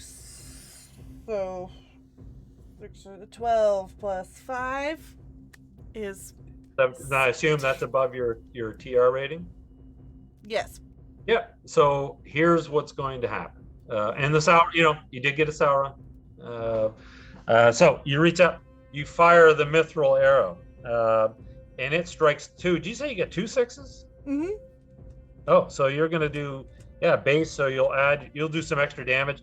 Like I said, I think I told them on the break. I did say chat. The Witch King, he doesn't have an entry. He doesn't really have stats other than he cannot be defeated. But this arrow strikes true, and it pierces him right through the shoulder. So it's a mithril arrow. It goes in one side of his armor. He does wear, even though he's a wraith, as you're familiar with the Nazgul, they like to wear armor and clothing. So you can hear it pierce the breastplate and out the back. And it causes great pain. He cries in rage towards this guy as this arrow brings him to one knee. You have brought the Witch King to a knee. That's impressive. Not many people have done that throughout the ages. But with the Sauron, his actual scream that it's almost like it's a word of power to some extent.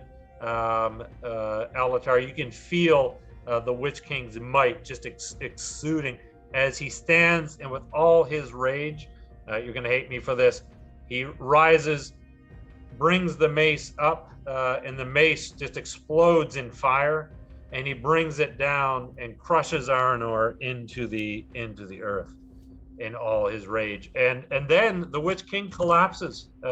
He actually falls forward, but he cries out, "Bring down the tower, retrieve the stone, kill the princess!" And the forces of Angmar just surge forward, and the Witch King is just going to be swallowed up by them as they overrun him. But he doesn't get up from he's on his, he stood just to swing the mace, but you do not see him restand as he must pull that arrow from him in order to restore his strength. I assume having given Valken the get ready, he Yep, will... and arrows begin to fly. So I'm not going to play. So here's what I'm going to do for the battle. Essentially the forces of Angmar, the orcs, will charge the walls. They'll start throwing up ladders as the siege towers pushed by orcs will attempt to go through and knock down the gate. There's other trolls will be hurling stones or have large blades. Essentially, from 3 sides of the tower, they're going to almost like World War Z. The zombies. They're like piling up. They're just trying to overwhelm the tower itself. So here's what I'm going to do as opposed to doing rolls. The tower is going to be breached eventually. There's too many of them. But what I'm going to do is I'm going to go around. I'm going to turn narrative power over to the players. There's not going to be any die rolls. You are going to succeed in everything that you say that you do. But there are a couple of rules. One is in your narration, it cannot involve the Witch King, it cannot involve Shugdal, and it cannot involve the defeat of of Arnor. But as this orc horde overwhelms, so you're gonna fall back to the Seeing Stone rune. That it's just like in Minas Tirith, you know, as one defense gets overrun, you just keep falling back. What I want you to do is narrate that falling back, and you can do any amazing things that you want. You can kill as many orcs as you want. You do not have to spend hope, although you can cast as many spells as you want. Just narrate how each of your characters, who they engage, how they engage it. You don't have to, it doesn't have to be extensive. It could be a couple of lines. I know I'm putting you on the spot again, but just what you do in this battle as the defenders fall one by one and you fall back to the Seeing Stone. You can decide amongst yourselves who goes first, or you can bounce off each other if you want to. You know, somebody, you know, if you're fighting in pairs or alongside each other. I'll just leave it up to you, but just take me to the Seeing Stone room, and then I'll take back over, if that makes sense. As we're falling back for the most part, Alatar will be using his staff more in that sort of concussive manner, trying to knock enemies away from afar over the walls or into each other. Whenever it looks like we're about to fall back through a gate or through a stage, as Alatar will make sure he's one of the last through, and as we're stepping back into each successive area we're falling back, I'll expend hope to try and pull or topple structures or parts of Amon Sul to block the way as we're heading back, trying to buy more time. Yeah, and again, to build on that, so now that you know what Alatar is doing, anyone else? Cinematically, there would be, I'm sure, a moment where we need to get through some sort of hallway or something, and there's a particularly ugly orc or something coming up, and I would like it to very much, you can see hereditary mirroring, as I kind of bring my sword up in that moment that Aragorn, years and years later, at Amon Sul, like holds and then like brings the sword down as he engages, as I engage, and it's very much that mirrored moment, cool. Hundreds of years apart. And you're up against like 20 orcs. Mm-hmm. Oh, yeah. And the great thing, again, the mithril sword.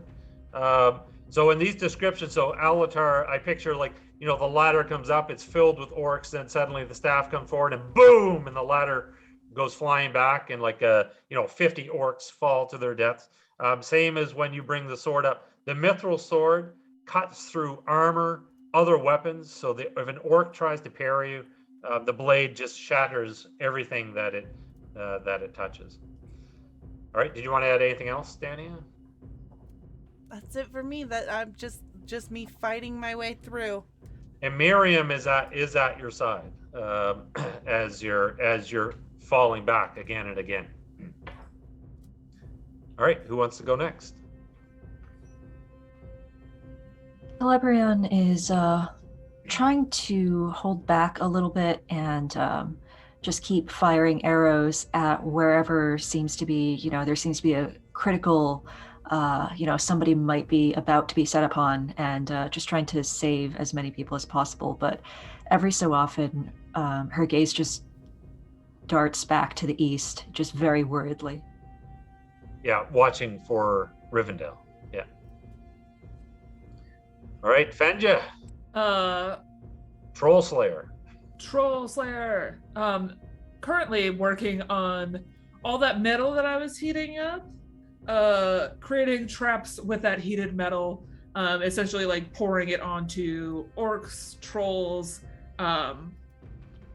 spending time, because I've spent like the past day and a half essentially readying this to like essentially pour this metal on top. I'm looking for the largest beings to pour it on top of, so they essentially become like encased. And they often, the trolls are the first ones through a breach, because they're the ones that often breach it. So that's interesting. So you spend most of the battle doing siegecraft versus one-on-one fighting, kind of leading those teams. Yeah, and again, your preparations are devastating. Did you say molten metal? Is that one of the things that you're using? Yeah, so Yep. like molten metal pours down upon an orc, burning away its skin until you see its skull. It cries out and collapses. Orcs crawl over it. If not for their sheer numbers, I mean, the damage that you're inflicting upon the forces of Angmar are horrendous. But there's just too many of them.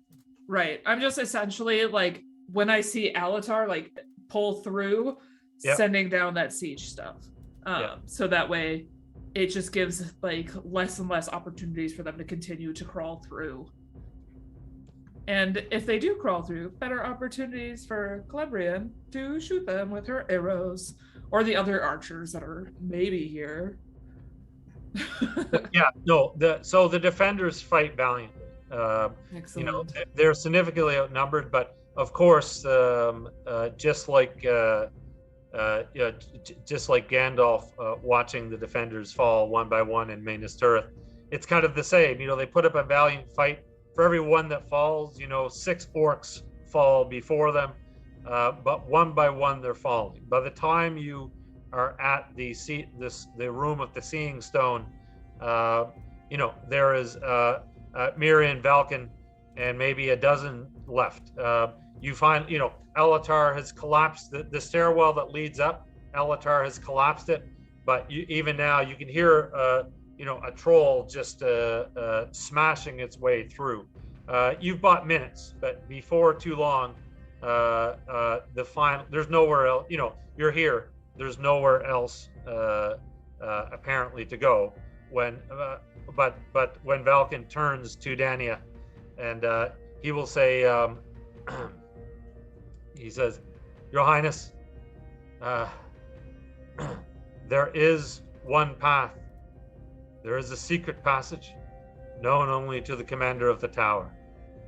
And he looks towards 4 of his men, and you'll see they start to take the so the Seeing Stone, the Palantir of Amon Sul, is quite large. So it takes 2 people can carry it, but he assigns 4. It has a carrying kind of what do you call those? Like a I forget what. Anyway, it's like how you carry the Ark of the Covenant.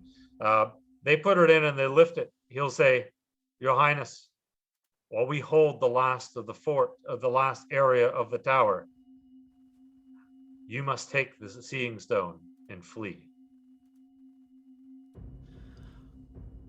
I understand. It cannot fall into their hands. You must bring it to the king. Indeed, if it should fall into the hands of the enemy, then I fear our power of sight would be lost.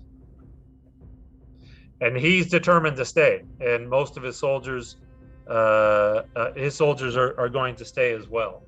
He'll walk over and kind of press an area, and you'll see the floor will fall away, and there's a second stairwell that leads down. The 4 men that are carrying the stone, they immediately start descending. It has been an honor, my lady, he says, as he gives you the salute. I will salute back and then just kind of nod my head at him and descend. So when you turn, you see Marion there. You can tell that she's torn. She's debating on whether or not she wants, you know, she's grief-stricken because of Arnor, whether or not she wants to stay and fight or go. So she just looks to you for a sign or something. Don't make me do this without you. I won't. And she's very, like, your words, that immediately, there's no hesitation. And she follows the 4 with the Seeing Stone as they descend into the darkness. So I assume everybody goes.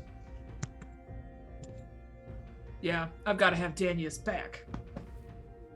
And also, if we're going underground, I am particularly good at this. Oh yes, that's right. Lead the way. You feel suddenly comfortable. So much better than eagles. Yeah, for sure. So you descend into the tunnels. The secret door is sealed behind you. It was a valiant fight, but you know, you can take at least some comfort in knowing that you did the best that you could, but the forces arrayed were just too great.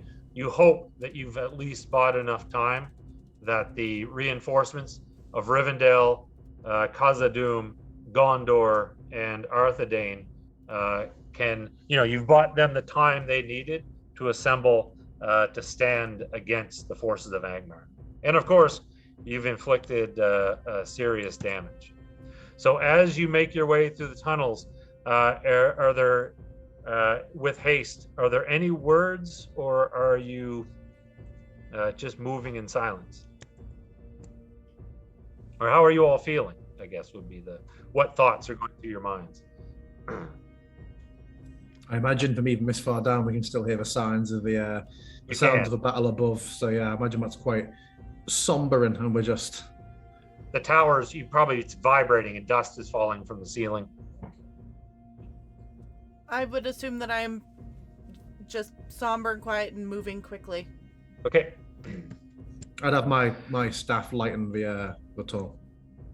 And the tunnel leads into the Weather Hills, and eventually it comes to an opening, basically another secret door, a stone door that you open, and you come out into a valley.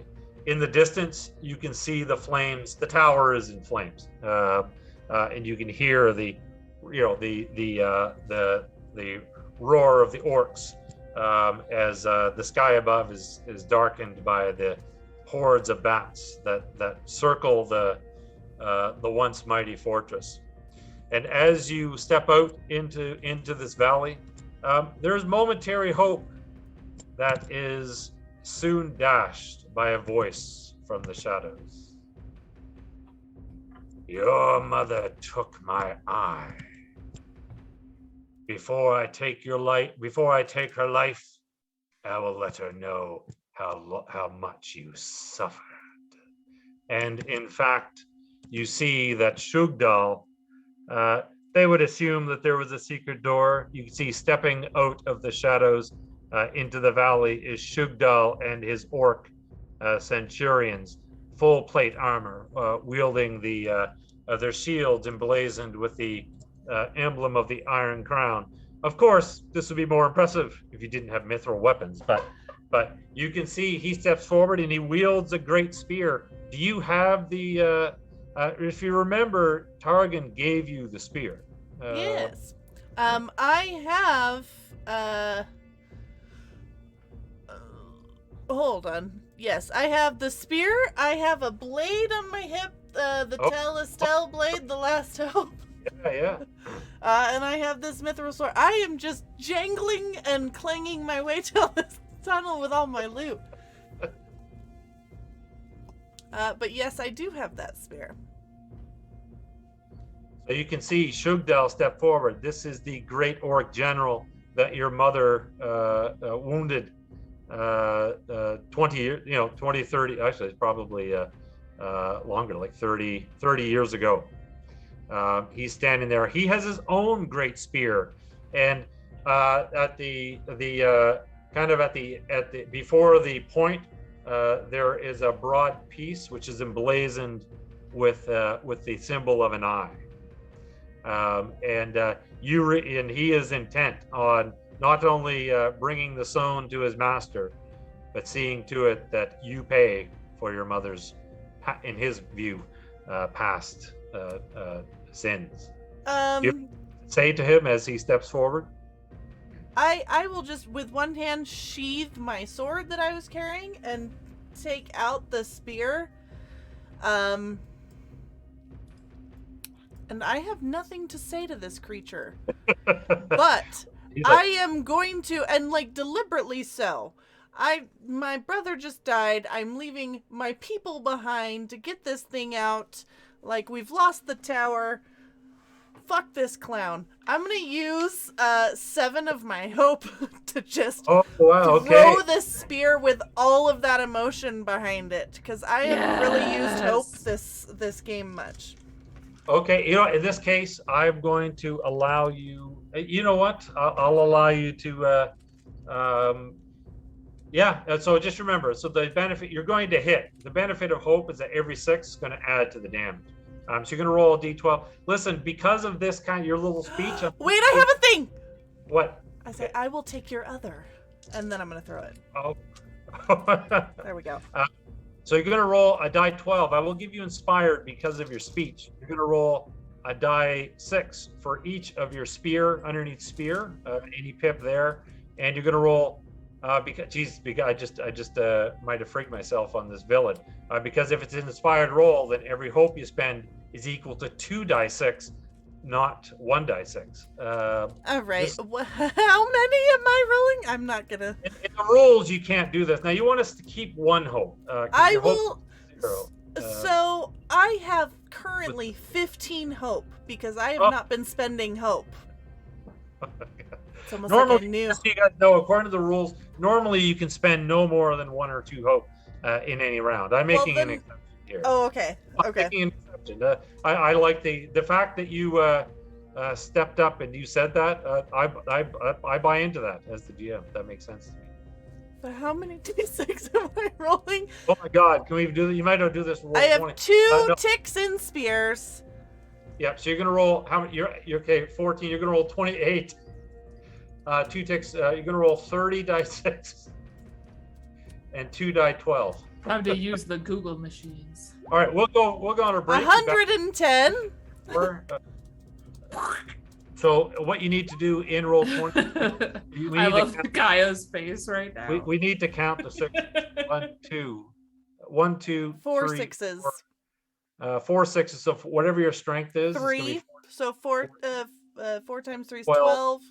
And I think the spear itself, let's say it does 8, so you do 20 damage. Sorry, what did you roll on the d12s? That's important because if it's a 9, 10, a 5 and a 10. Oh, a 10. It's a penetrating wound. So yeah, it is. The spear goes right. Yeah, actually, you know what? You said it. You wanted to go for his eye. The spear takes out his other eye. You don't actually do enough damage to kill Shrugdal, but this is worse.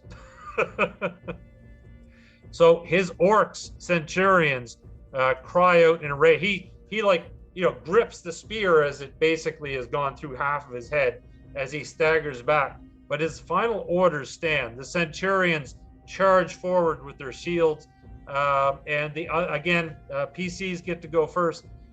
So I'm just going to say there's 4 of his centurions. You can so the PCs can act. Just give me 1 second. I hate interrupting it, but my 4-pound dog has me trained too well, and he just needs to be picked up and put in his chair. So give me like 3 seconds. He needs his chair. I love Phzoul's dog. I'm waiting to hear from Phzoul off mic. Like, yes, master. Sorry, master. At once, master. Yes, I can't believe that I've done this to you. I'm so sorry. Just all these apologies to the dog. He is very lazy. All right. Same. How do I get picked up and put into a chair? I need an adult. So over to the group. These centurions, the centurions are like berserkers from the 2 towers, so they just attack with great ferocity. I am marching through them, hoping to just cut through them on the way to retrieve my spear. Yeah, so Shrugdal falls backwards. We'll say just like when he fought your mother, there's a stone wall behind, like a cliff wall. This is a valley, so he falls against it, the same as your mother's back was to it. And he's trying.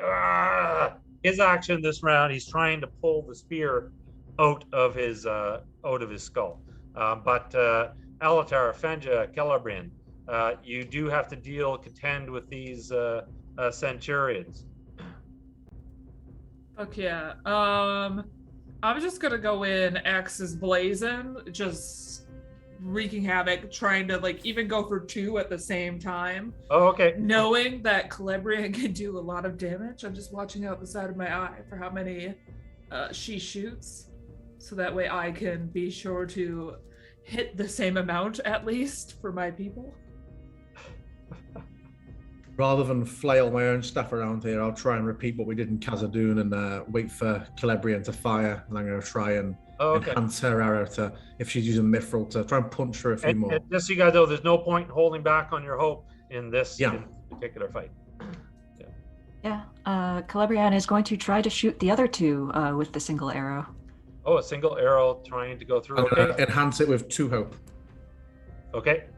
I will enhance my double axe good times going for the Achilles on these two.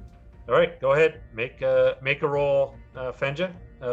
In the case of Celebrian, give me a roll just to see how many 6s you get, and add 2 die to it because of the 2 hope that Alatar spent to aid you. And again, that doesn't determine whether you hit. You might as well roll the d12 too, because you could get a Gandalf, which is a special. So you're going to hit. This just determines how many successes you get. Yeah, no Gandalfs and no 6s. Okay. And Fenja, how did you do? I got 2 6s. I rolled you and the 6s. 10. But it's a total of 28 to hit. Wow, that is amazing. So you charge for them. They run at you with fury, swinging their maces, bringing their shields forward. But the shield actually doesn't matter to you. Your mithril, you have mithril axes as you swing, and that's a great hit. So with your 2, sorry, I forget your strength. So with the 2 6s, don't forget to add how much damage? 7. So add 14.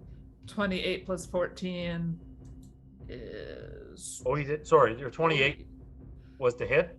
28 was the total, yeah. Sorry. Yeah. And then it's the 7 plus. You just add the 7 and then your strength twice. I think that's so. You do 7. I think it's like what, 21? 21 damage. So going for the, you basically slice, and one of the berserkers will tumble as you strike him in the leg. And again, his plate armor doesn't really provide him any bonus, and you inflict a pretty wicked damage. All right, Celebrian, do you want to just describe what happens with this arrow? And Alatar, so what effect are you adding to the arrow? Is it just direction, or are you actually giving it some type of extra effect? It's velocity, and then same as Khazad-Duhm, if it looks like there's an opportunity to kind of just nudge or adjust its trajectory after it's hit to try and catch another one, it'd absolutely be doing that. Okay. Yeah. I think Celebrian, I would aim it so that it would go through the chest of one, and then hopefully as it fell backwards, just sort of the arrow goes straight through the lower torso of the second one. Okay. And this is one of the mithril arrows, right? Yeah. Yeah. So the plate armor doesn't really hold up against it. No 6s. So what I'll do in this case, I'm going to treat Alatar's hope as automatic 6s. So I'll basically just triple the damage to both. So the arrow, it goes the first one, the arrow goes through it, because it just was right through him. As berserker, he doesn't really seem to notice, although he's been grievously wounded, and the black orc blood is spilling, but he's just charging. The second one, the arrow kind of lodges in his armor, staggering him, but both of them are still on their feet. And I believe it's their attack. Shrugdal literally, he just pulls the spear out. He's now blind, but still standing. I guess orcs probably have a good sense of smell, I would imagine, so maybe he can use that. But I guess there's still enough berserkers that one of them can attack. One of them can attack each of you. So Alatar, what's your parry? 17. I missed you by 1. All right. So great swings with the mace, but you are quick for an old wizard. You're fast on your feet, and you're able to step out of the way. Celebrian, what's your parry, please? My parry is 19. Oh, 19, nice. 11, 16. Oh my God, I gotta gab myself more dice here. All right, I just missed you as well. Fenja, your parry? 14. 14. Yeah. Oh, finally, someone who's easy to hit. No, I'm joking. Oh, no. Not too bad. Your endurance is probably pretty decent, but these things are Oh, yeah. They do hit hard. So here's the deal. It's only 7 points of damage, but you are going to. So it is enough. He got a 9, which for depending on the type of villain is enough for a penetrating wound. So you know on your character sheet, you see under armor. Yeah. What's your armor value?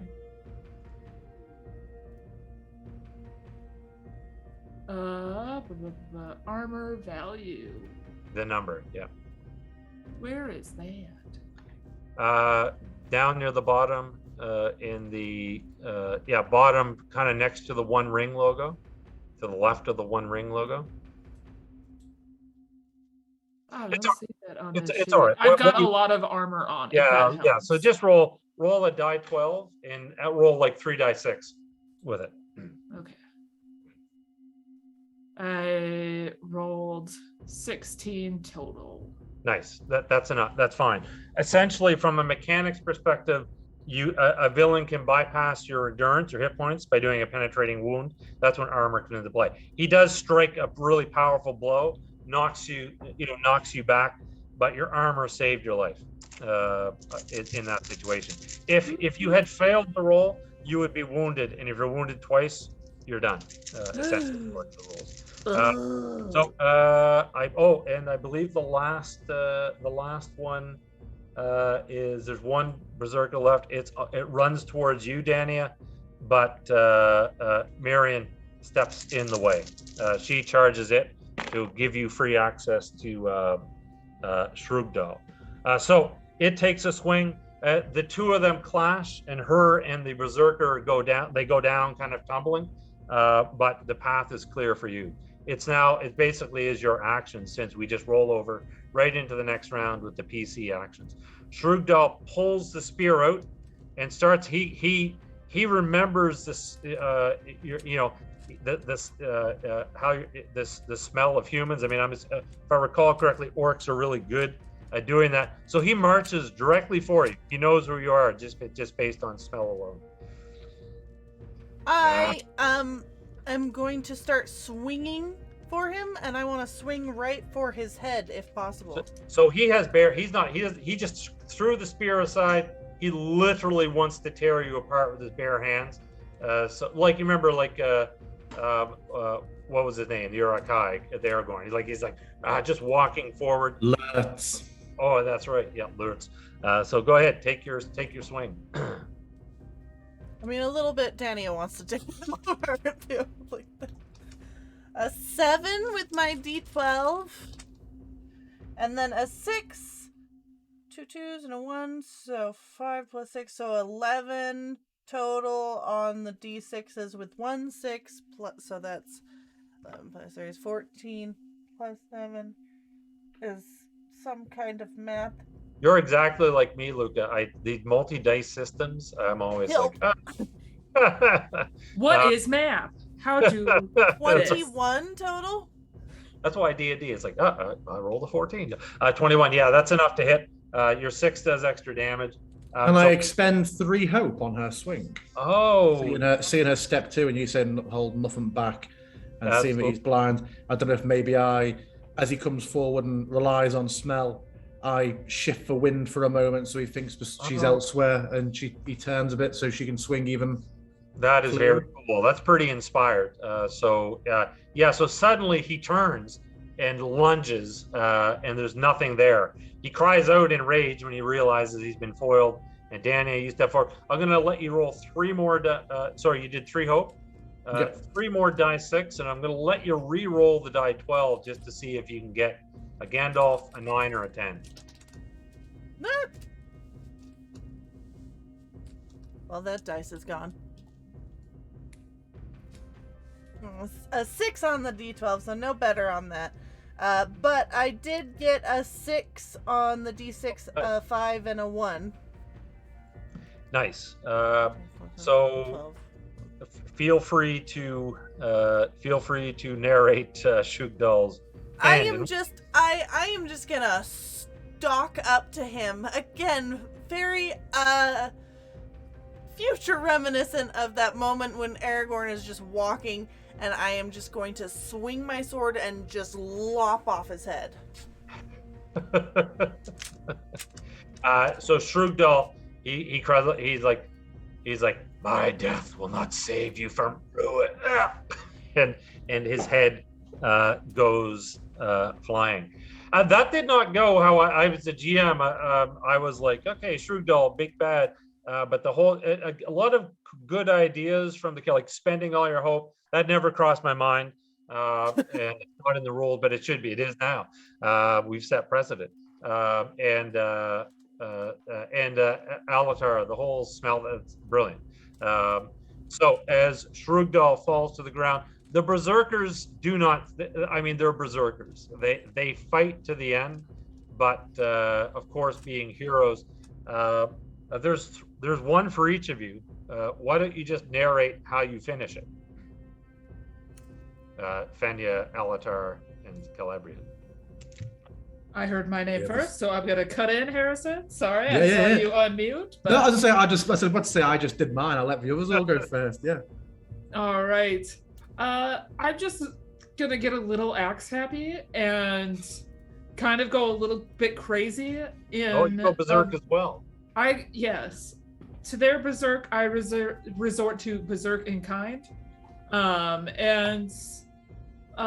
Like, you know when you first watch an anime that's very gory and it shocks you?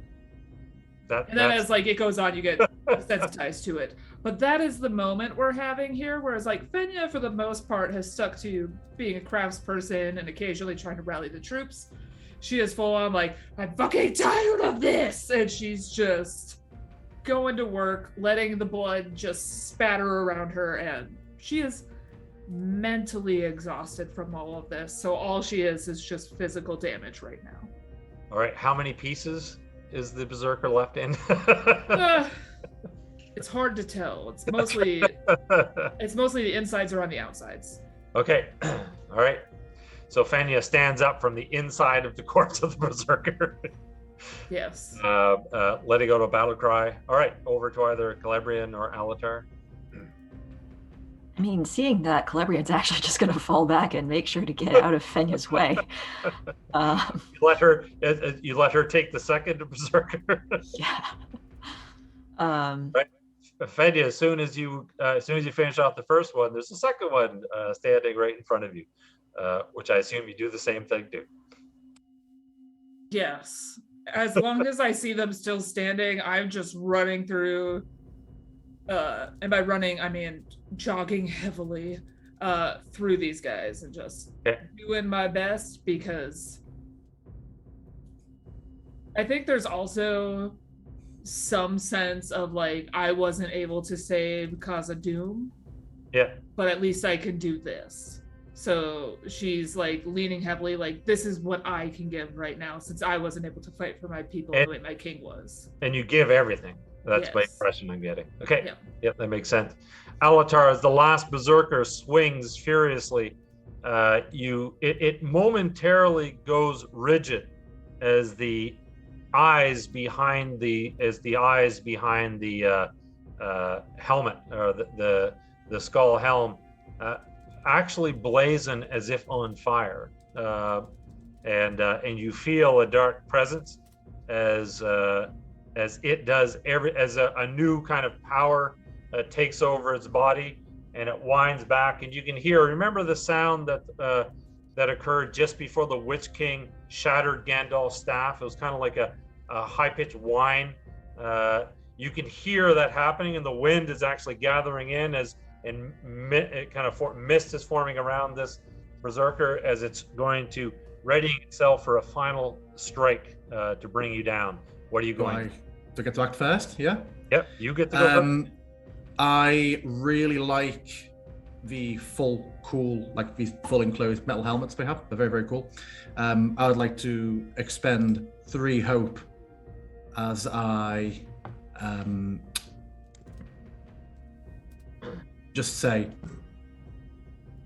return to the shadow. And crumple that helmet to the size of something that could fit in your fist. Very reminiscent, as you say about the Witch King, reminiscent in the same way that his armor crumples. Yeah, it crumples, and so one of the things, so it crumples in on itself, and for a brief instant, as it collapses, there was the flame inside it. So as the helmet collapses, for a brief instant, a second, the inside of the helmet is revealed, and it is but a flaming eye. But then it's gone, and the body of the Centurion Berserker falls to the ground. In the distance, you hear the cry of warg riders. I wish I could say there was time to rest, but there isn't. As you, with the Amon Sul stone, you strike out north without your rabbits. See, what you didn't realize, Corndog, was that was the most important decision that you were going to make. If you kept the rabbits, you make it to Fornos. If you didn't keep them, you get run down and eaten by wargs. This is not something that I agreed to. I wanted my friends to be safe. I just love them so much. I'm joking, of course. But we should have brought one of them, Fenja's choice. No, it's like Sophie's choice, but worse. So your exhaustion only intensifies as you race forward. Wargs riders closing in from all sides. Fornost is still over a day's run away. Night, daylight comes, night, or the sun sets. You would have fought throughout the day, into the night, and up ahead, Alatar. I'm assuming, would you be leading the group, or who would be leading? Celebrian, maybe. I imagine Celebrian would have better experience. As she said before, she delivered a lot of the messages herself. I imagine she's used to sort of range and more so than me. Yeah, kind of the elf. She has elven eyesight too. She would look to Alatar for guidance every so often, but continue to press forward. So a dark form. So it's night. The sun is set. You're only resting. You don't really have a whole lot of time to rest. You catch 10 minutes here, 15 minutes there. You're just being pushed forward as the wargs are on your heels. When suddenly up ahead, there's trees, and in the trees, a shadowy form steps. You see a shadowy form step from the branches, standing in your path.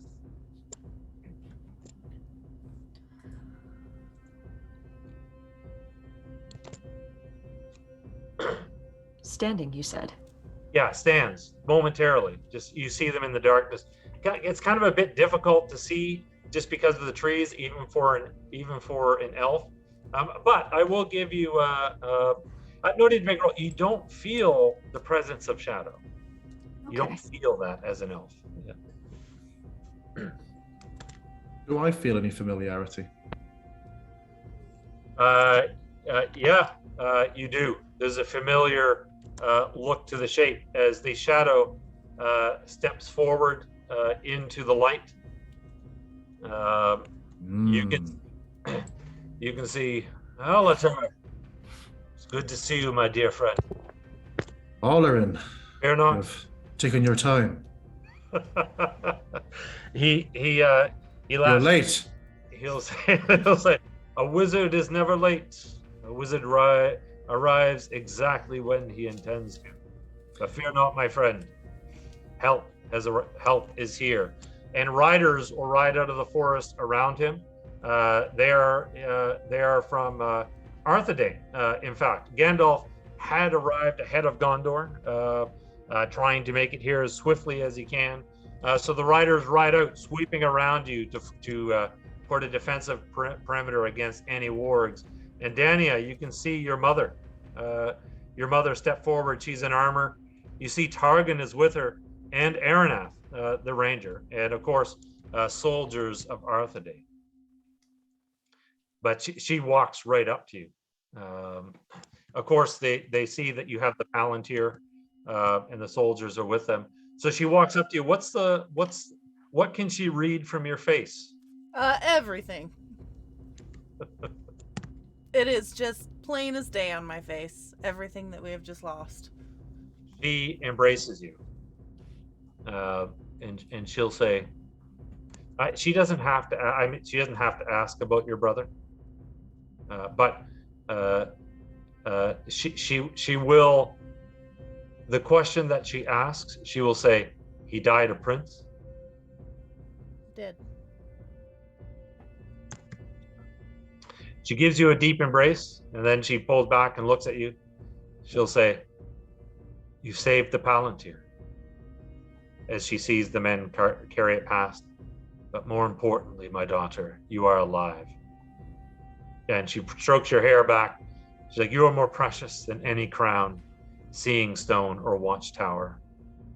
The shadow will fall one day, thanks to the fellowships that you have formed and the courage in your heart." And she looks to each of you with hope and in her eyes as the armies continue to walk past. But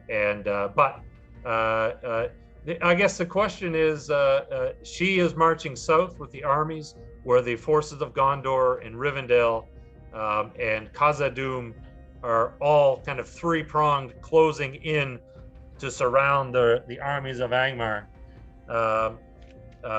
She looks toward you, Dania, and she says, "You have done your part. It is now our fight to finish." And it's your choice. You can either,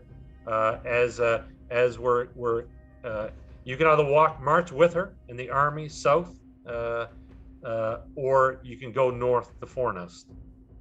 What would a queen do?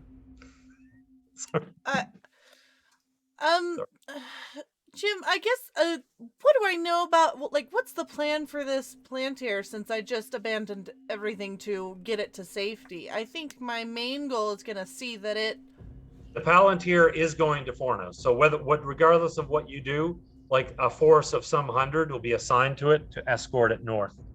So this is kind of like, there is no other. So just so you guys know, there is no other. There's one final scene, but this is kind of the last event. We're not going to play out the battle. Essentially, what happens is the forces all unite, and Angmar is routed and sent back to Gundabad. So the question is, what is your given this moment? You can either join that battle or go down another path. I will just look at her and say, "I must see this done, but I will join you as soon as I can." Of course. We await for you on the field, daughter. I'm proud of you. And as she steps towards Tarragon, you see Aranath will say, "My lady, could I have the honor of accompanying you to Fornost?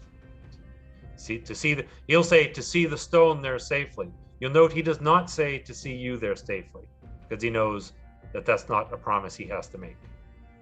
Of course. So, the Furiel will probably turn to you, Celebrian, and she will say, "Would you care to walk at my side, Lady of Rivendell, and rejoin your husband on the field of battle?" It would be a great honor and a pleasure. I know you have traveled extensively with my daughter.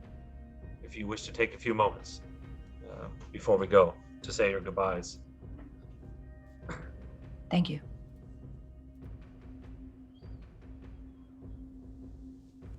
Celebrian's going to take a moment to compose herself, and then... Can I ask a question? Who has the shard of Narsil? Who took it? Was that you, Celebrian? I think I still have it. Yeah, you have it. Okay, all right. Yeah. I wasn't sure. I mean, the king didn't want it, so... That's right. Yeah, absolutely. And then she's going to approach Dania. You will be well? I will be. I thank you for all your help in all of this. You are a fine leader and a fine warrior. And someday, And then she's going to extend the shard. The box with the shard in it.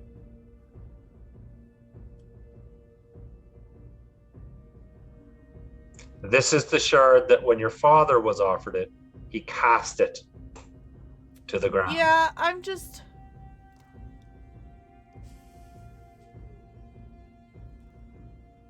Could you do me a favor? Could you keep it safe?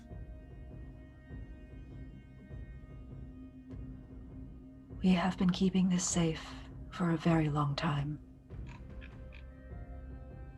Perhaps safety is not what it requires. But we will keep it for a time if you wish. If I am able, I will come for it. I look forward to seeing you in my halls again.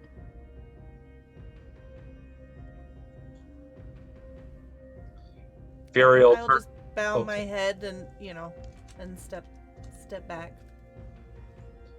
Furiel looks towards Fenja. Do you go north to Fornost or south to join your kin in battle?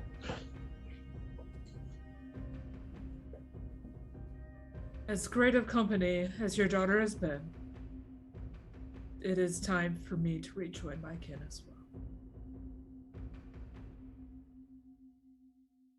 And I'm just gonna waddle over to Dania and just give her a nice hug around the waist. There's definitely a little bit of trembling and shaking going on there before I back up with water in my eyes. I will whisper in her ear what I named my sword. Oh, what is it? You have to say it. You have to say it. You put it in chat and you have to say it out loud. I named it Choroki, which is the dwarvish word for eyebrows. That's awesome. There is a sword of honor named after these. I will just cry harder at that and just turn my head and be like, I'll see you again soon. Very soon. Hopefully I can bring you something better than a sword. Okay, bye. And then just turn off and kind of get in line behind Celebrian a little bit and be like, I noticed you only hit, what was it, 6? When we were at the wall? There will be plenty of opportunity to slay more foes quite soon. Just smirk at that.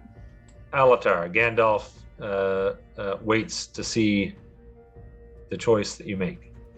Having, I imagine, spoken to Gandalf a little bit, having seen the Palantir has a sizable host escorting it back, having seen that bonds seem to have been reforged and events set in motion, but although might take time to come to pass, look to be in motion. If it doesn't interfere with your plans, I would like Alatar to just be gone.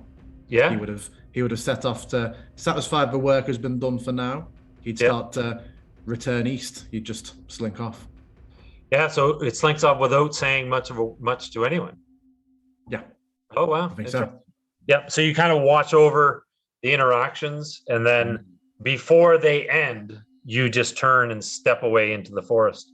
Gandalf sees it. Yeah, well, Gandalf, before you go, he just nods and holds out a pouch of pipeweed for your travels. Oh, yeah, absolutely. I will exchange for some of mine, as is the way. And he nods, and Alatar disappears into the forest. And 1,000 years from now, a stoic ranger crests the hill, bringing into view the great crumbling ruin. He glances down briefly at a ring on his finger, a once great token of friendship between the kingdom of Arnor and the elves. He feels the burden of loss, but can't linger on the past. He must get the hobbits in his charge to Rivendell. The fate of Middle-earth depends on it. Turning to his companions, He says, "This was once the great watchtower of Amon Sul. We shall rest here tonight." And we fade to black. That was the tale of Amon. My whole point on this campaign was to tell kind of the story of Amon Sul, its fall, and what because it's a significant, it's funny when I rewatched that scene, and I encourage you to go rewatch that scene when Aragorn. I got inspired to this because when he crests the hill and he sees Amon Sul and he says that line, you can see the sadness in his face. Like, it's a great bit of acting, but you can see the weight of the loss of this place. And that will bring together this chapter of the Arnor, of the Tales of Arnor. So thank you, Cass. Thank you so much, Cass. You were amazing in this. Thank you for crafting this story with me. And of course, chat. It was an honor to GM it to everyone.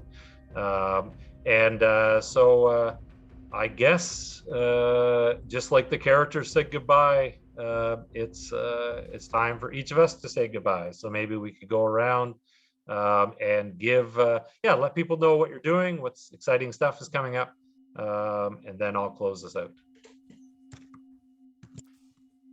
Hi, I'm Lukalock. I'm sad. It's gonna be okay, Corndog. I played Dania of Arthedain.